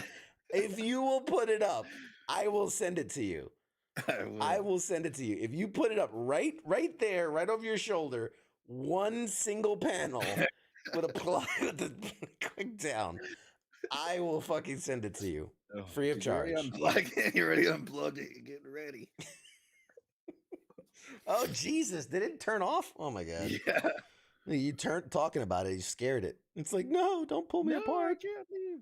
Don't do it. Don't do it. That's Steve from the chats. I knew it was a bot. It's your fucking light. Bots hacking my panels again. All right. Anyway. All right. Those Nanoleaf panels. So yeah, these are Nanoleaf. Point that. I can't over that. Those are Nanoleaf panels. Yes. These lights are not. They're Govee lights. And then I do want to talk about our Friday night show. But I've got a separate set of really cool, unique lights that are going to go up on the Friday night show set that I'm building out now and planning for now. It's going to be awesome. Very excited about that. Very, very excited about that. We'll talk about that in a second. All right. So nobody else is putting... Everyone who wins a drawing wins a light bulb from CQ's house. And we can't replace it until they're all wherever light bulb. Like, yeah, what did she bastard? He uses fucking regular light bulb. Oh, Usually was a soft light fucking asshole.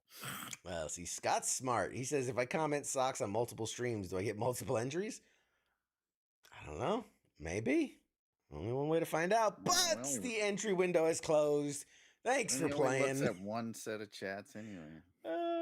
Well, I mean, they're multiple streams combined into one. Anyway, let's see. So I got a decent set of people here. So let's fucking go. Give me a second that I can. Where is my? How do I share? You would think I'd be good at this by now, but nope. No, we wouldn't. Nope. Hey. Learn from our mistakes? Nope. There it is. There it is. Just ignore all the open windows. All right. You can't see my mouse either. So I've got all of my Patreon subscribers here, and then at the bottom are all the people that said socks in the comments. Let's do a shuffle. Mike, give me a hard stop here when you're ready. Stop. Alrighty. Now let's go full screen. And ladies and gentlemen, let's spin that wheel, see who we get. Good luck to everybody.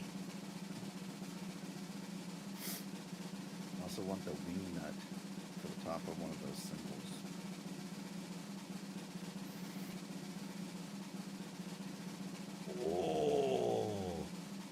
And the winner is William B. William B. Really? One letter for a last name? Fucking bullshit. I don't This put shit's people's rigged. business out there like that. man. Collusion. William B. William B. Thanks for playing. Keith is rigged. Joe, I didn't see. Did Joe? Did you put socks? I didn't see Joe. Where you at, Joe? I didn't see you put socks anywhere. Asterisk on the giveaway. Joe says I didn't see my name in there, but I don't see your name in the chats saying socks, man. You gotta put the name. You gotta put the socks in. If I don't see the socks, I don't see the. Yeah, Joe's you're not in there, buddy. Sorry, man. Sorry. Jim wants a recount. Yeah. All right, we'll recount it.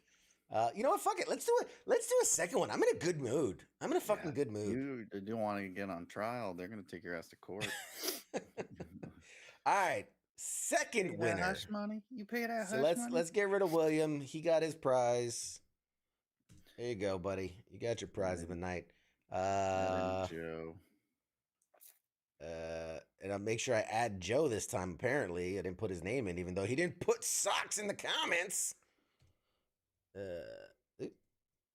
Joe. Anybody else? Anybody else? Anybody else? Last chance. Last chance.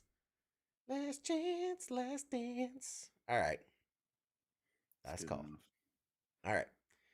William B. wins again. I'm gonna flip this computer over. I took so his fast. name off the board. He's I just took gonna his see the name off the board. fucking ceiling of my house. you get a panel off the side of Mike Larson's house. Yay! All right, tell me when to stop. Stop. All right. Good luck, everybody. Let's spin that wheel.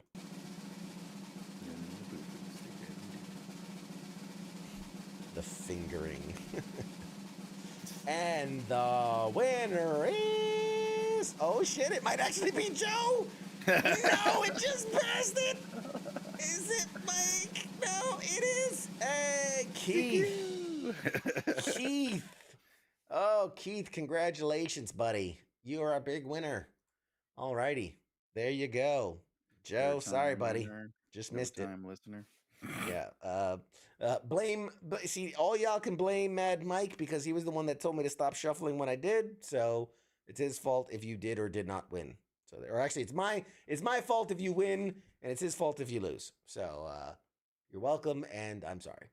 He pre-picks it anyways. Whoever donates the most money. Oh man, when it's rigged and they want it to be rigged harder. Keith, what did you win? Our winners, reach out to me. You via get socials. what you get, and you don't get upset. Okay. Don't listen to him. Reach out to Beggars me. can't be choosers. Reach out to me via socials, DMs. Slide into my DMs. There's lots of lube. Slide into my DMs, and I will tell you. I'll give you a bunch of options, and then you can cherry pick what you want. So yeah. So there you go. What else? What else we got for tonight? Surprised nobody called in. That's fine. You don't have to. It's okay. It's okay. I still Panthers love are you all. winning 2-1. Panthers are winning. Good shit. All right. A couple more stories, and we'll shut this down because I need to get cracking on my new graphic novel. I did a thing earlier. I forgot all about it. Tell me about the thing you did. Did a little event with the USO where they did a broadcast with the cast of the Bike Riders. What's the Bike Riders? It's a motorcycle movie. I thought it was a movie about dudes riding bicycles. And I was like, this is going to be gay as shit. Nope. It's about motorcycle gangs. They try to Very throw you cool. off with a gay ass title, you know, like the Yeah. fingering. Like the thing. Like, I'm here to watch a movie about people getting fingered, and next thing you know, it's a middle finger crawling across the fucking mountains of Afghanistan. Oh God. It was, I don't know. Those things are always the same, but that Tom Hardy is a weird dude. Yeah, he is. Tom Hardy's So odd. And like in the movies, his voice is really high, and like you're like, why does he sound like Urkel? I don't know. It's like hard to describe. Like his voice sounds like weird, Yeah. but He changes his talks voice for like every normal. role. For every role he does, he changes his voice. In the trailer for that one, he sounded like really like high and irkly. But anyways, like refers to his job as an actor as what does he call it? It's so odd. It's like I don't know if it's a British term or what, but he was like making faces or something. He was like, I'll just make faces, or I shoot faces or some shit like throw faces, some Nice. shit like that. And I'm like, what is he talking about? He said it like 5 times, and I realized he's talking about acting or whatever. Right. But yeah, Great report. anyways, I feel like I was there. I feel well, like all I they did was show the trailer, and then people asked like questions that were like, what do you like to read at bedtime? yeah, it's like, what the fuck, dude? Yeah. I used to go to Well, they- those. And it was a lot of asinine questions, and it just annoyed me. I was like, this is just a waste of Yeah. time. What is your connection to the military community? Why'd you come on our show? Oh wait. Hey, listen, motherfucker. No, dumb shit. See, you were not listening. Listen. I was Try to look at responding your to a watch, message. bitch. I was responding to a Right. message on my watch. Right. But no, Ryan yeah, says, they didn't like release any more information. Like nothing man. useful other than the trailer. My goddamn dog just tried to eat a baby bird. Thanks for sharing, Norman buddy. Reedus is in it too. Norman Reedus is pretty fucking cool. He was talking about Sean Patrick Flannery does jujitsu. Yeah, man. Tom Hardy does it too, but I guess Yeah. Norman Reedus was saying like he's done a bunch of these USOs like to Djibouti and all the cool places and shit. Yeah. And he said Sean Patrick Flannery when they're doing the Boondocks tour for it, he was out there doing jiu-jitsu and shit with Marines and stuff. Yeah. He's like had to lie to people ready to fight him and shit. I was like, that's fucking awesome. And he was talking about how he was like when he first started riding bikes as a kid, he had like was it Kawasaki or some shit? Oh yeah, I used to like run from the cops all the time. I was like, God damn, can you? And the weird thing was the way the camera was. You couldn't see him, like you could see his kneecap or whatever. I was like, can you pan over so we could talk to Norman Reedus? That's where all the content is. Yeah. Norman's an interesting guy, man. I've had a few conversations with him. He's an interesting dude. But yeah. Anyway. And it's based off a book of pictures. Which, they're like, what does it say? Inspired by a true story or whatever is in the thing. Inspired by a kid's picture book. It's like a book of photography or whatever. Norm Reedus said he had like 5 copies of it and signed by a bunch of the people. But I guess somebody photographed all these bikers from the 60s or something, and that's like inspired the guy to write the movie or whatever. Inspired by Goodnight Moon. But that's how he pitched it, which I was like, that's what? Like, and I thought about it, I'm like, well, I guess fucking every Marvel movie we've had is inspired by a picture book too. I guess so. Yeah. I can't knock them. I'm gonna show you guys the trailer for my new movie, inspired by Goodnight Moon. It's just a shot of a moon just going over, and yeah, $9.95. It's like, anyway, it was 3 hours of the moon. It was. it's saying something. It's God. You don't get my art. It's inspired by a Viagra commercial. That's good. I like that. Billy says, I want another Boondocks. They're working. They're working on another Boondocks. I thought they were making another one. Yeah. Yeah, they've been working towards it. I mean, shit, that's the only job offer Sean Patrick Flannery's gonna get. Because he doesn't. You better hurry up, man. Doesn't get much. They're not aging well. The whole pitch for another Boondock Saints movie is that like they've inspired another generation of these like, saints, and so now like they have to like mentor them, but / like keep them in check from it's the young Jedi sort of Padawan kind of thing, and make sure they stay. It's like in a the path. double the professional. Yeah. Take care of your plant. Professional 2.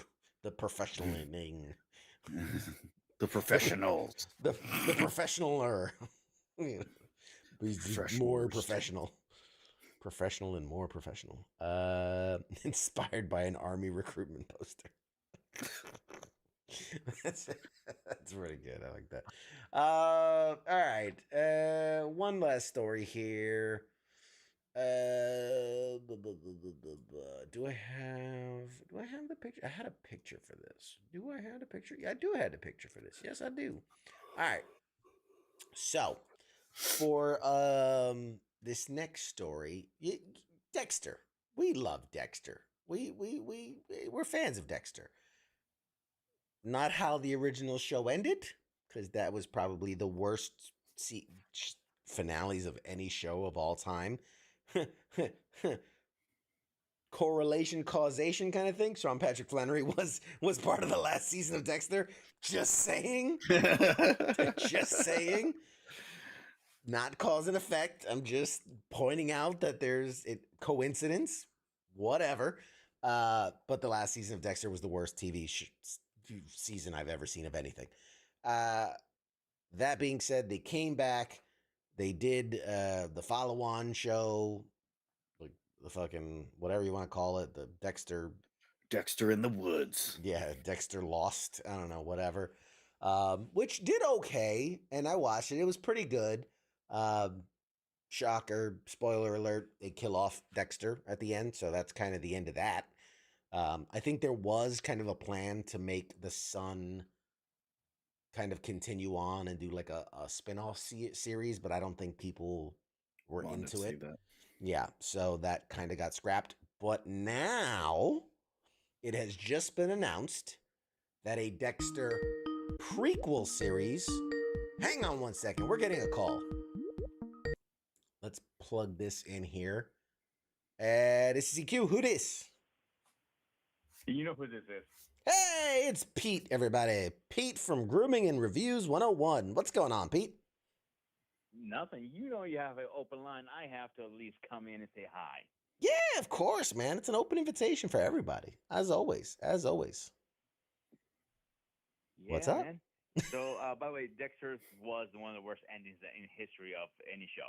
Yes. Yes. No argument. Absolutely one of the worst series endings, season endings.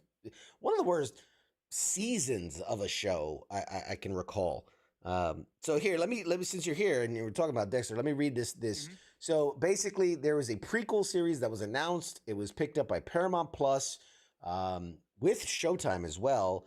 And Variety magazine has learned that they have found their 3 stars, because this is a series that's going to take place 15 years before the original Dexter series. So Dexter's dad is going to be played by none other than Christian Slater, of all people. So let me put up a graphic here. Here's our 3 main cast. You've got Patrick Gibson, who will be playing young Dexter. You've got Christian Slater, who will be playing, obviously, the young father, Harry. And Molly Brown will be playing his sister, Deborah. It says here, the show will be titled Dexter Original Sin. Gibson will play Morgan, yada, yada, yada. The 3 roles were originally played by Michael C. Hall, James Remar, and Jennifer Carpenter. This will be a 10-episode prequel. It was first announced back in February of 2023. This is set in 1991, 15 years before the events of Dexter. The official logline for the show says, follows Dexter as he transitions from student to avenging serial killer. When his bloodthirsty urges can't be ignored any longer, Dexter must learn to channel his inner darkness with the guidance of his father, Harry. He adopts a code designed to help him find and kill people who deserve to be eliminated from society without getting on law enforcement's radar.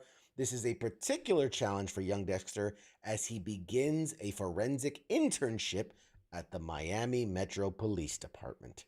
So that is going to be the Dexter prequel series. What do we think, Mike? First, you, man. What do you think? Dexter prequel. Yeah, good luck with that one. I don't know. I wouldn't have put Christian Slater in it. I know they needed like somebody to do it, but he looks like shit. And he's trying to be the younger version of the dad who already kind of looked like shit. It's like, that was a terrible casting choice. Plus, I don't know, it's 2 completely different. They should have got somebody that nobody heard of or whatever. And then you're already starting his internship. Like, Yeah, you're not really that's too. building. Yeah, you're going way too quick with that. Like, you could have did a couple more seasons and then worked up to that. Yeah, And like who does an internship at like 15? well, yeah. I mean, so he was like, I want to say he You was can't like work for the police department that 30. young. I think he was like 30, yeah, when the series initially started. So yeah, 15 years before that, he'd be about 15. Um, yeah, that's interesting. I mean, when your dad, you remember his dad was like a cop or whatever, so maybe his dad has some pull. He's gonna intern at like the file as a file clerk. You know what I mean? Like working in paperwork or whatever. But no, I agree with you. I think if anything, they should have built to like him struggling through the first season and figuring out, and then he, Like, he's in school and all that shit. yeah, Like, and then build. And plenty you could more like to the do. season one cliffhanger is him like standing in front of like the Metro, the Miami Police Department, going like, "I guess this is what I'm gonna do now." Yeah, something like. hanging on that. But what about you, Pete? What do you think about the Dexter prequel series? I think it's a horrible idea. I'll be honest with you. Anything they have done pre-equal, I don't care what kind of show it always has flopped. I have not seen one thing that is a prequel that came out good. You name one, and I'll bet you $100 or whatever you want to bet me is horrible. I could use a good example. Sons of Anarchy. They did a prequel in mine. That was a horrible series to the point I didn't even bother watching it. That's how bad it was. You telling me this is gonna be good? I don't think so. And many dicks is gonna be good. So I will agree. Most often, prequels or spin-offs in general are not very good.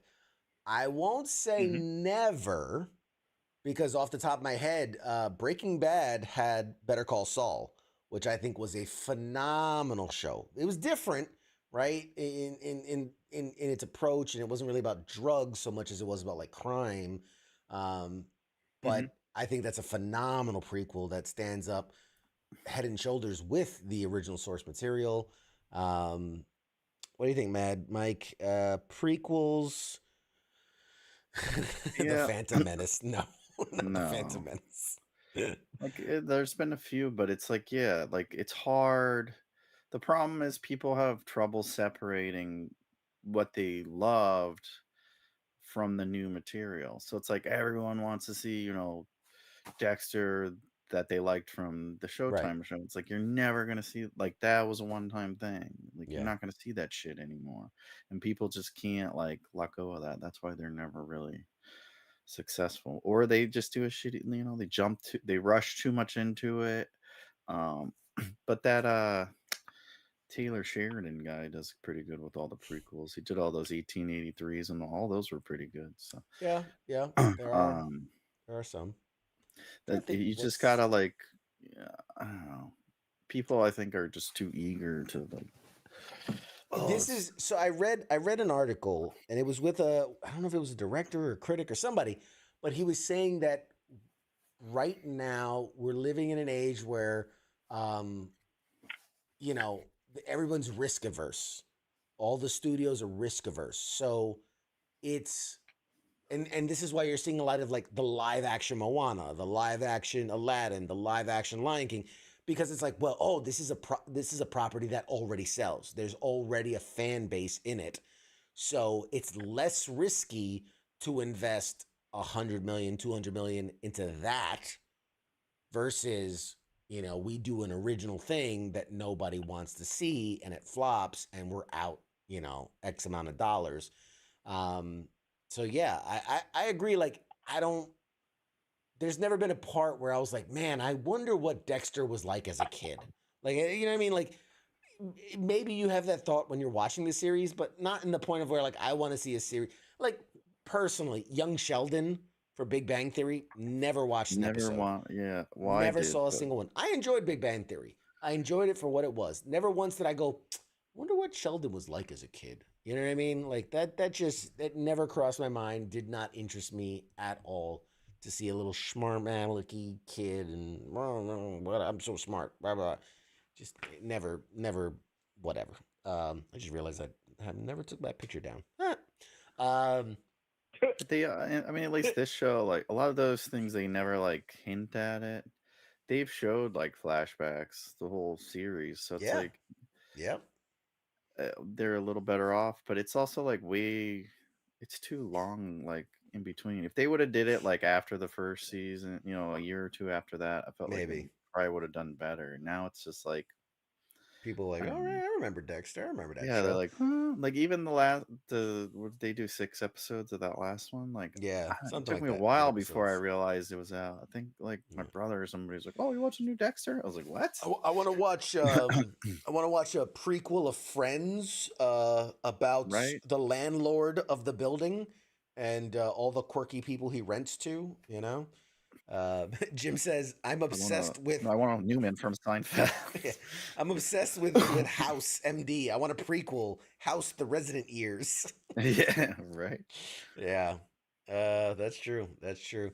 What about you, Pete? Man, before we let you go, anything you're looking forward to? Anything you want to talk about? What's on your pop culture mind?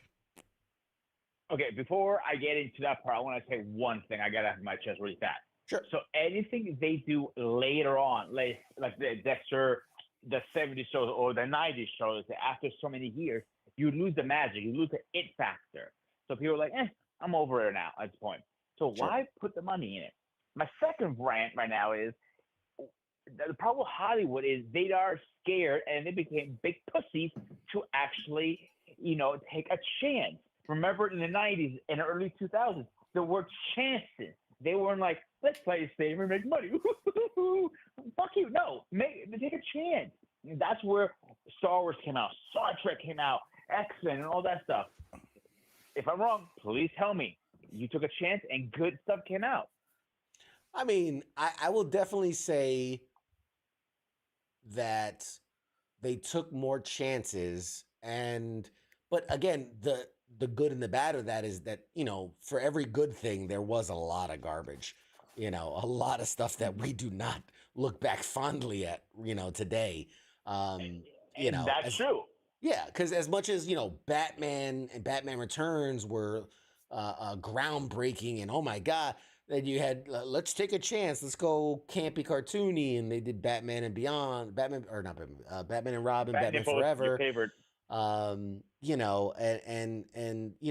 all those movies that took chances and the Spider-Man and the X-Men and all that, like there was a lot of bad movies. There were a lot of bad movies.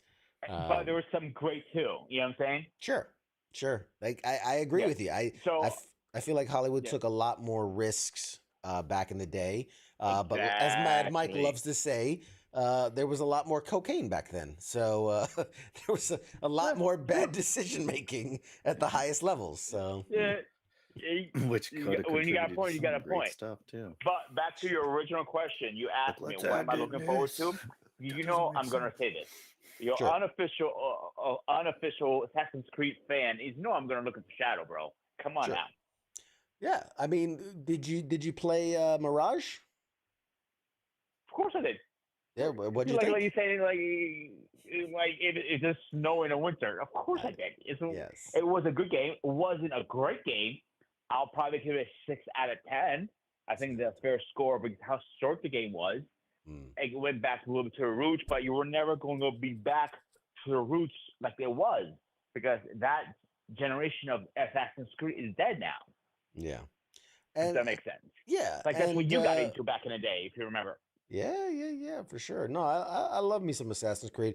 I'm excited when, like I said, we talked about this before when they announced Shadows, and they said it was going to be feudal Japan. I was excited for it.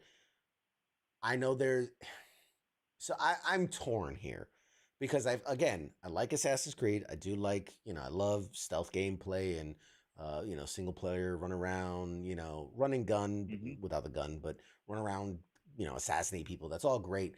I feel like they purposely went a route to be a little more controversial. They chose a female protagonist, which is fine. And then they chose a male protagonist who's a black man. Now, it is based on a true story. There was a black man who was a samurai, and they're using that as inspiration for correct. this. So it's not to say like, oh my God, they're just make believe. Like they're basing this off of real. Again, it's not a real story. It's not, it didn't real happen, but they're using realistic or real imagery and real history to make this game. But I feel like that was an intentional choice to be um to generate buzz, right? Like I don't feel like that to me. It's not saying like, listen, we got to do this Japanese game, but like we've got to tell about this one black guy that was there. It's like I'm sure there's a million great Japanese stories and Japanese protagonists and antagonists, but to say like let's drum up some controversy, let's get people talking. So we're gonna make our Japanese game based on this black guy. You know, like it just it bothers me. So not because he's black or anything like that, but go ahead. I'll let you talk. Go ahead. So I got you up. Okay, so you know, in a way, you're right, and in a way, I'm going to disagree. So in Japan, from my understanding, because I have a couple of buddies of mine that are from Japan, the legit Asian guys. They over there, the Black Samurai is actually a pop culture phenomenon. Like they go ape shit about that guy over the years and generations, all that stuff. So using him, it was a no-brainer. So yeah, it was a conversation. Of course, they wanted to stir the pot, so people go buy the game, you know, or start talking about it at least. Yeah, but see, it is a big pop culture over there. You're right. And but that's the problem I have with it. If the choice is made because man, this will get people talking. How about make a good game? How about make fun combat? How about make a good story? And that will be something people talk about. But to purposely like this will drum up buzz. This will get people because let's be honest. So let's pull back the curtain for a second. Social media, content creation, all that. What is more popular? Positive, good stories or negative, hateful stories? Anybody that's done content creation, and this goes back to news media. What gets people's eyeballs? Sex sells, violence sells, anger sells, right? That's why every hour of news, there's that one story of like, oh, a puppy licked a duck. Oh, so cute. The rest of it's like 17 people murdered, like that sells. Controversy sells, anger sells, piss people off. I'm gonna rant for a second. Politics, that's what it's turned into. Politics isn't about let's help people anymore. Now it's just let's yell the loudest, let's piss people off the most. Like that's what politics is, and it's one of the reasons why somebody keeps telling me like, oh, I should do reviews on movies and reviews on games and things like that. And I'm like, I don't like to put negativity into the world. There's already so much negativity. I want to talk about happy stuff, fun stuff. We'll make fun of stuff and whatnot, and poke at ridiculous ideas and poke at ridiculous practices. But like, I don't want to tear anybody down. I want DC movies to be good. I want movies in theaters to be good. I want good stuff.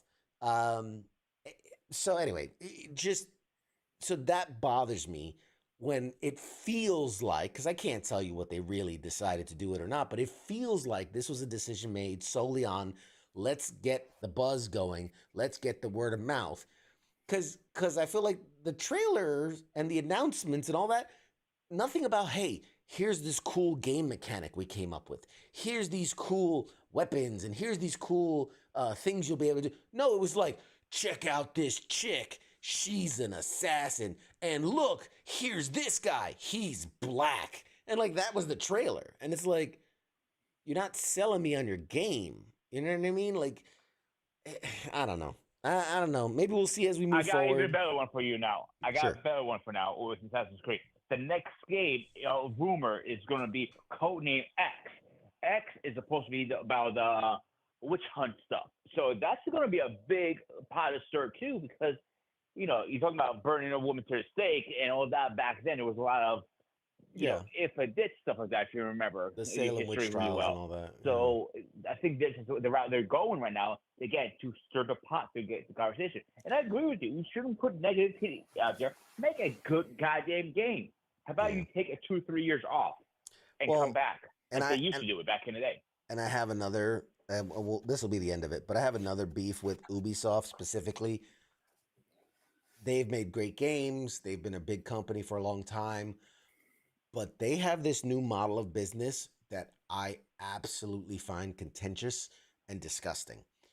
You're going to sell a base game for $69.99. Okay, fine. You guys are making a game. You got to sell a game.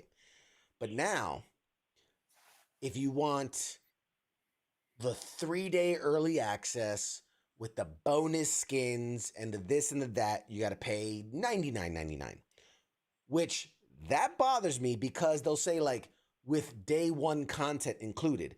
No, that's not day one content. That's shit that you put behind a paywall so that way I have to pay more to unlock the full game. That's ridiculous. Don't get me wrong. You want to add DLC later, charge money for that later? Cool. I get it. You spent more time developing. You should get money for that. Absolutely on board. But don't sell me on day one content that's behind a paywall. That means that's like I made you a burger, but I'm going to take the cheese out. And if you want the cheese, that's going to be extra. Like no, man, that's a package that should be part of it.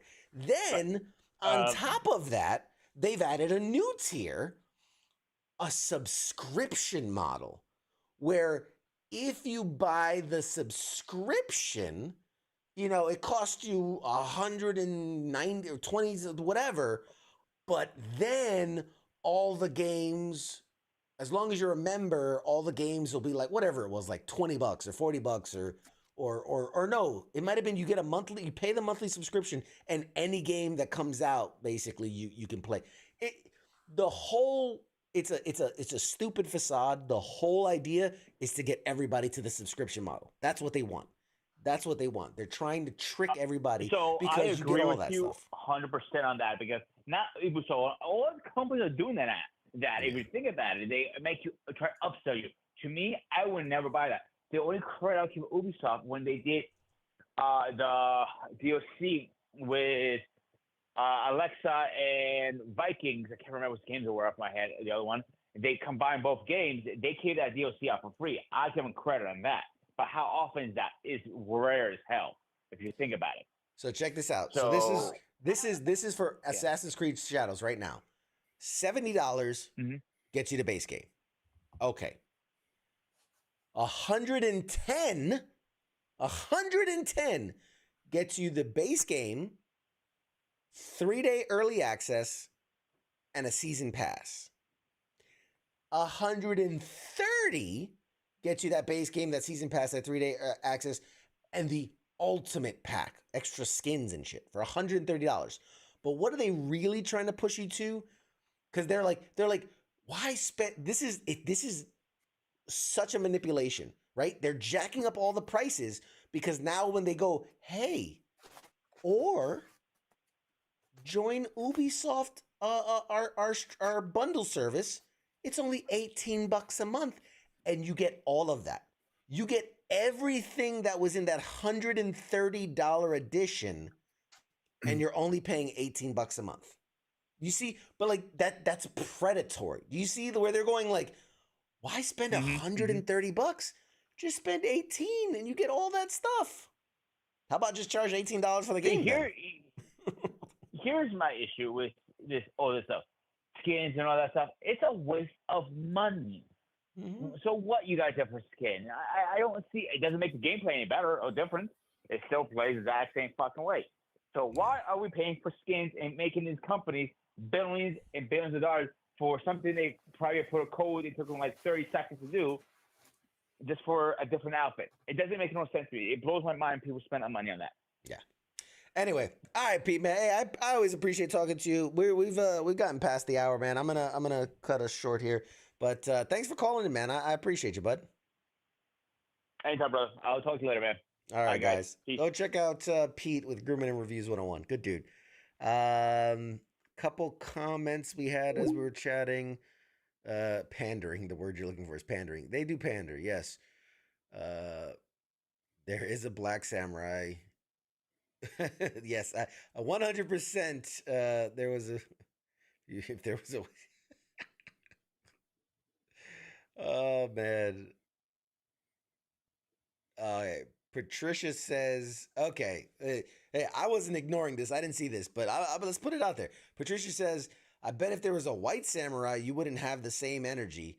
But when it's a black person, it has to be controversial, even though there was a black samurai known in history. So what is the controversy of this if this is historically accurate? It sounds like your own bias. If they had chose a white samurai, I would still think that's ridiculous. What my point was is when you have an entire culture of people who haven't been given a chance to shine. Name the last great video game based on Japanese history, Chinese history, right? Not saying that the black community isn't underserved as well, but there are games with black characters. The Asian community is pretty low on even the actors. They're constantly complaining they don't get any fucking credit. Like, yeah. And they don't get any roles unless they're like the nerdy fucking scientist or whatever. It's like you got a whole culture of them that we fucking broke. But before that, they were badass fucking sword fighters. Yeah. And what are you going to do? Oh, let's put a black guy in there. Yeah. But like you said, you're not changing the game. You just gave two different skins. Like, that's all which it is. What's wrong with game? Like, it's not fucking Call of Duty. Like, you don't just shoot out a new skin and don't change the game, like anything in the game. Like, it's not fucking Madden or whatever. Yeah. It's like people need. They're not gonna pay $130. Well, people will, but most people won't for the same exact game. Like where you just reskin the whole thing, even the setting. Like get out of here. Give us something new. Like, I don't know, shoot a fucking Chinese star out of his butthole. Something to go off of. Not just, oh, we got a lady and we got a black dude or white dude, whatever the fuck it is. Hey, Making Patricia, and hey, Asian and kick ass or something. Let me just say, Patricia, too. I'm all for inclusivity. If nothing else, I've always on this show, every group deserves their chance to shine, right? Every group has a story to tell. Every group, has its leaders, has its fundamental people that are tied to their culture. When they made the Greek game Assassin's Creed about the Greek mythology and Greek people,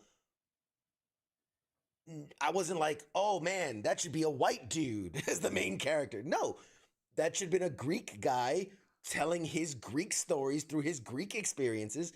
Same when they went with the Egyptian background. Same when they went with, if they came out with fucking Assassin's Creed Africa and it was a white protagonist, I'd be the first to go, this is fucking ludicrous. This is ridiculous, right? Like, that would be stupid. It should respect the heritage, respect the culture. I'm saying let a male and female Japanese warrior be the eyes in which you tell the story. When they did Assassin's Creed Syndicate, it was they were British. I would have thought it's ridiculous if you put a Chinese person in the in the British times. Were they there? Yeah. Did they were do there. shit? Yeah. Could they? Yeah. Could there have been that one guy who became a tycoon? Like, yeah. But then I think putting him as the center point of your story, it pushes down everyone else's cultural representation for that group of people. So that's all. That was my only point. Fucking add-on, like the whatever the season 2, you have that storyline. Like, it could be a DLC. No reason not to do it. It's side characters or side missions or whatever, or like, and I know especially with we're picking on Assassin's Creed games, but they've put politically, like in the one game, like fucking George Washington was in it, right? Like because in that time he was alive. Like, you can make him as a character. You can reference the Black Samurai. You can say how important it is and all that. But I just think if you're making a Japanese game, it should be a Japanese character. Like, just Call me crazy. I'm from my bloodline's from Puerto Rico. If they're like, hey, we're making the next Puerto Rican Assassin's Creed, and they had some, I don't know, Irish guy as the protagonist, I'd be like, what the fuck? I'm sure there was an Irish guy in Puerto Rico once, but like, just saying. It's all right. We beat a dead horse on that. I appreciate you. I thank you for sharing your opinions and calling me out if you thought that I was being biased in any way. I'm happy to share my opinion, and it's just my opinion. It's just the way I feel about it.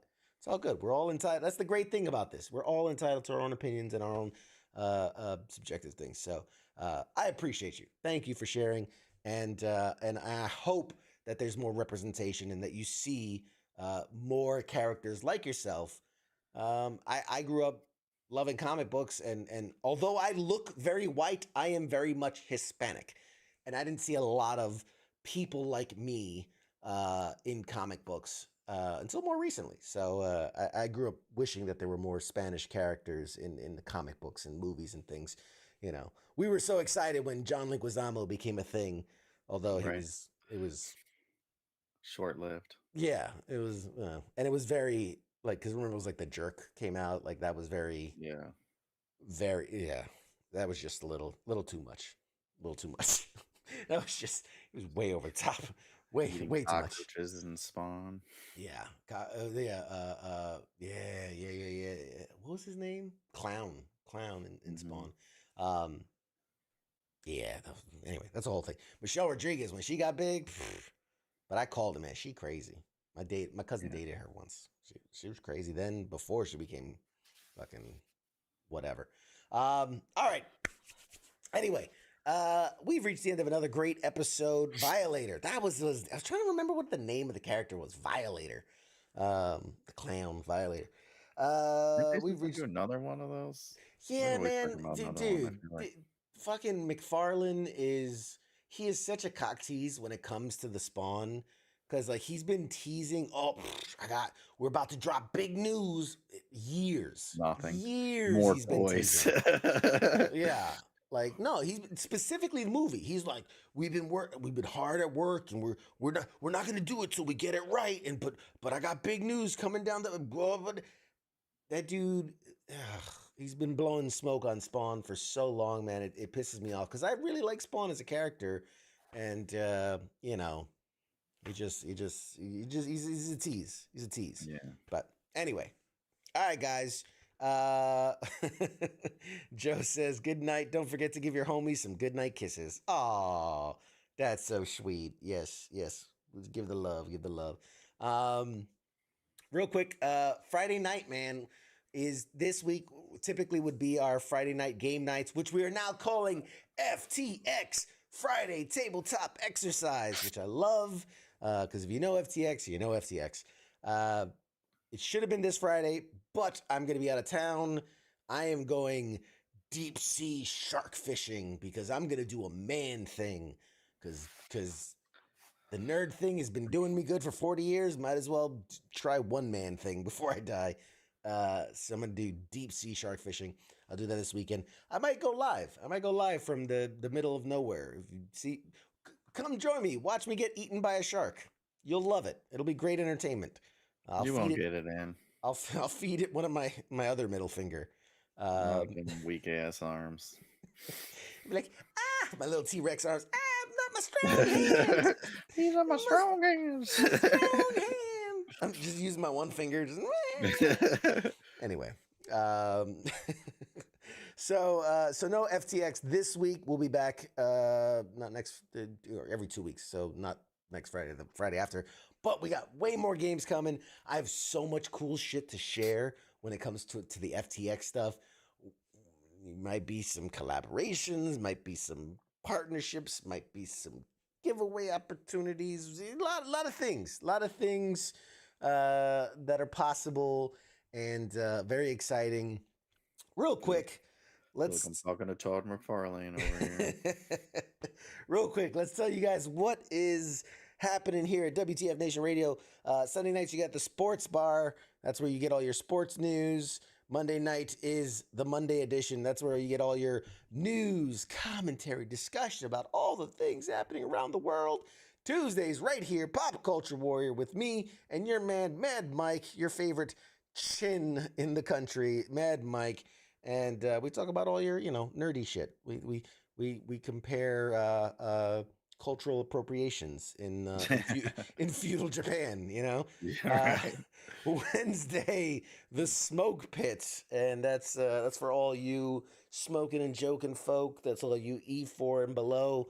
Thursday night, Sergeant's Time.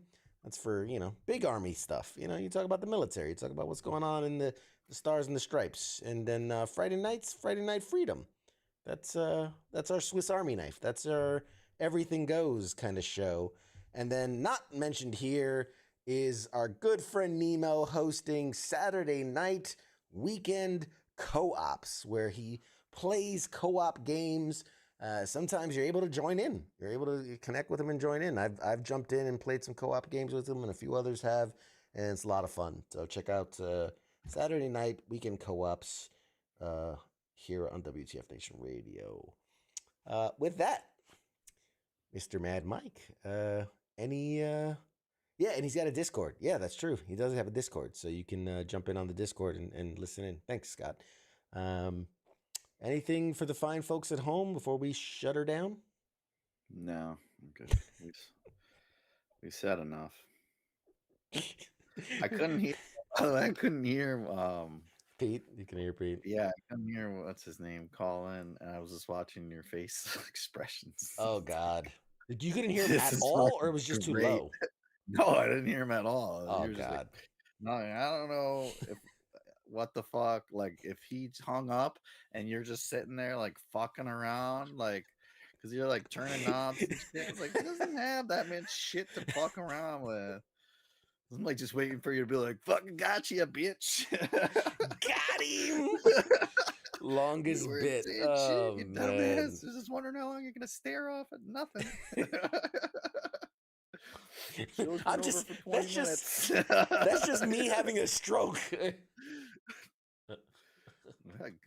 Literally couldn't tell the difference. I was like, I don't know if he's really listening to someone or if I'm frozen and I like. Oh God, I'm having a stroke. Like or... you can hear me now. Like I don't know. Oh Jesus Christ! It's All right, hilarious, though. it's past Mad Mike's bedtime, ladies and gentlemen. So we're gonna tuck him in for the night.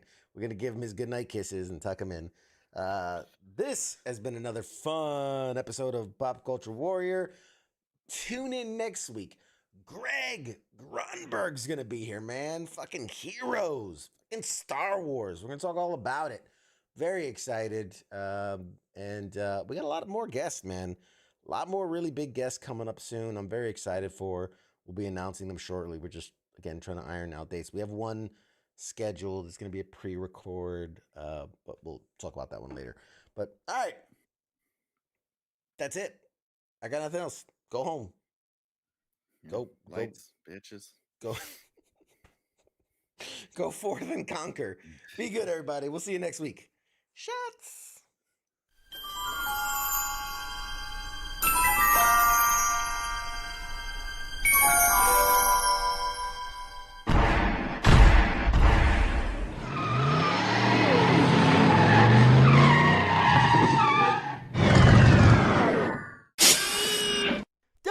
Doc! Oh no! We're too late! We missed it! Oh jeez, this is heavy. Ah, wait a minute. Wait a minute, Doc, I got a time machine.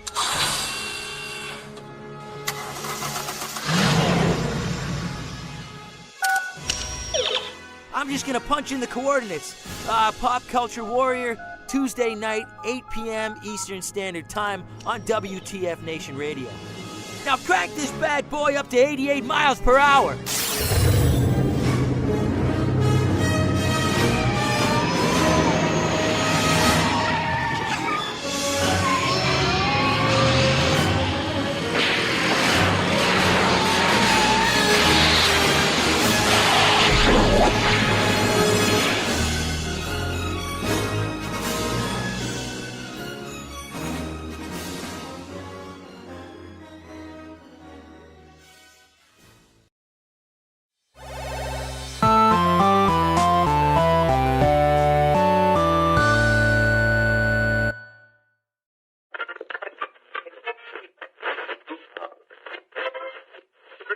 Let's see it.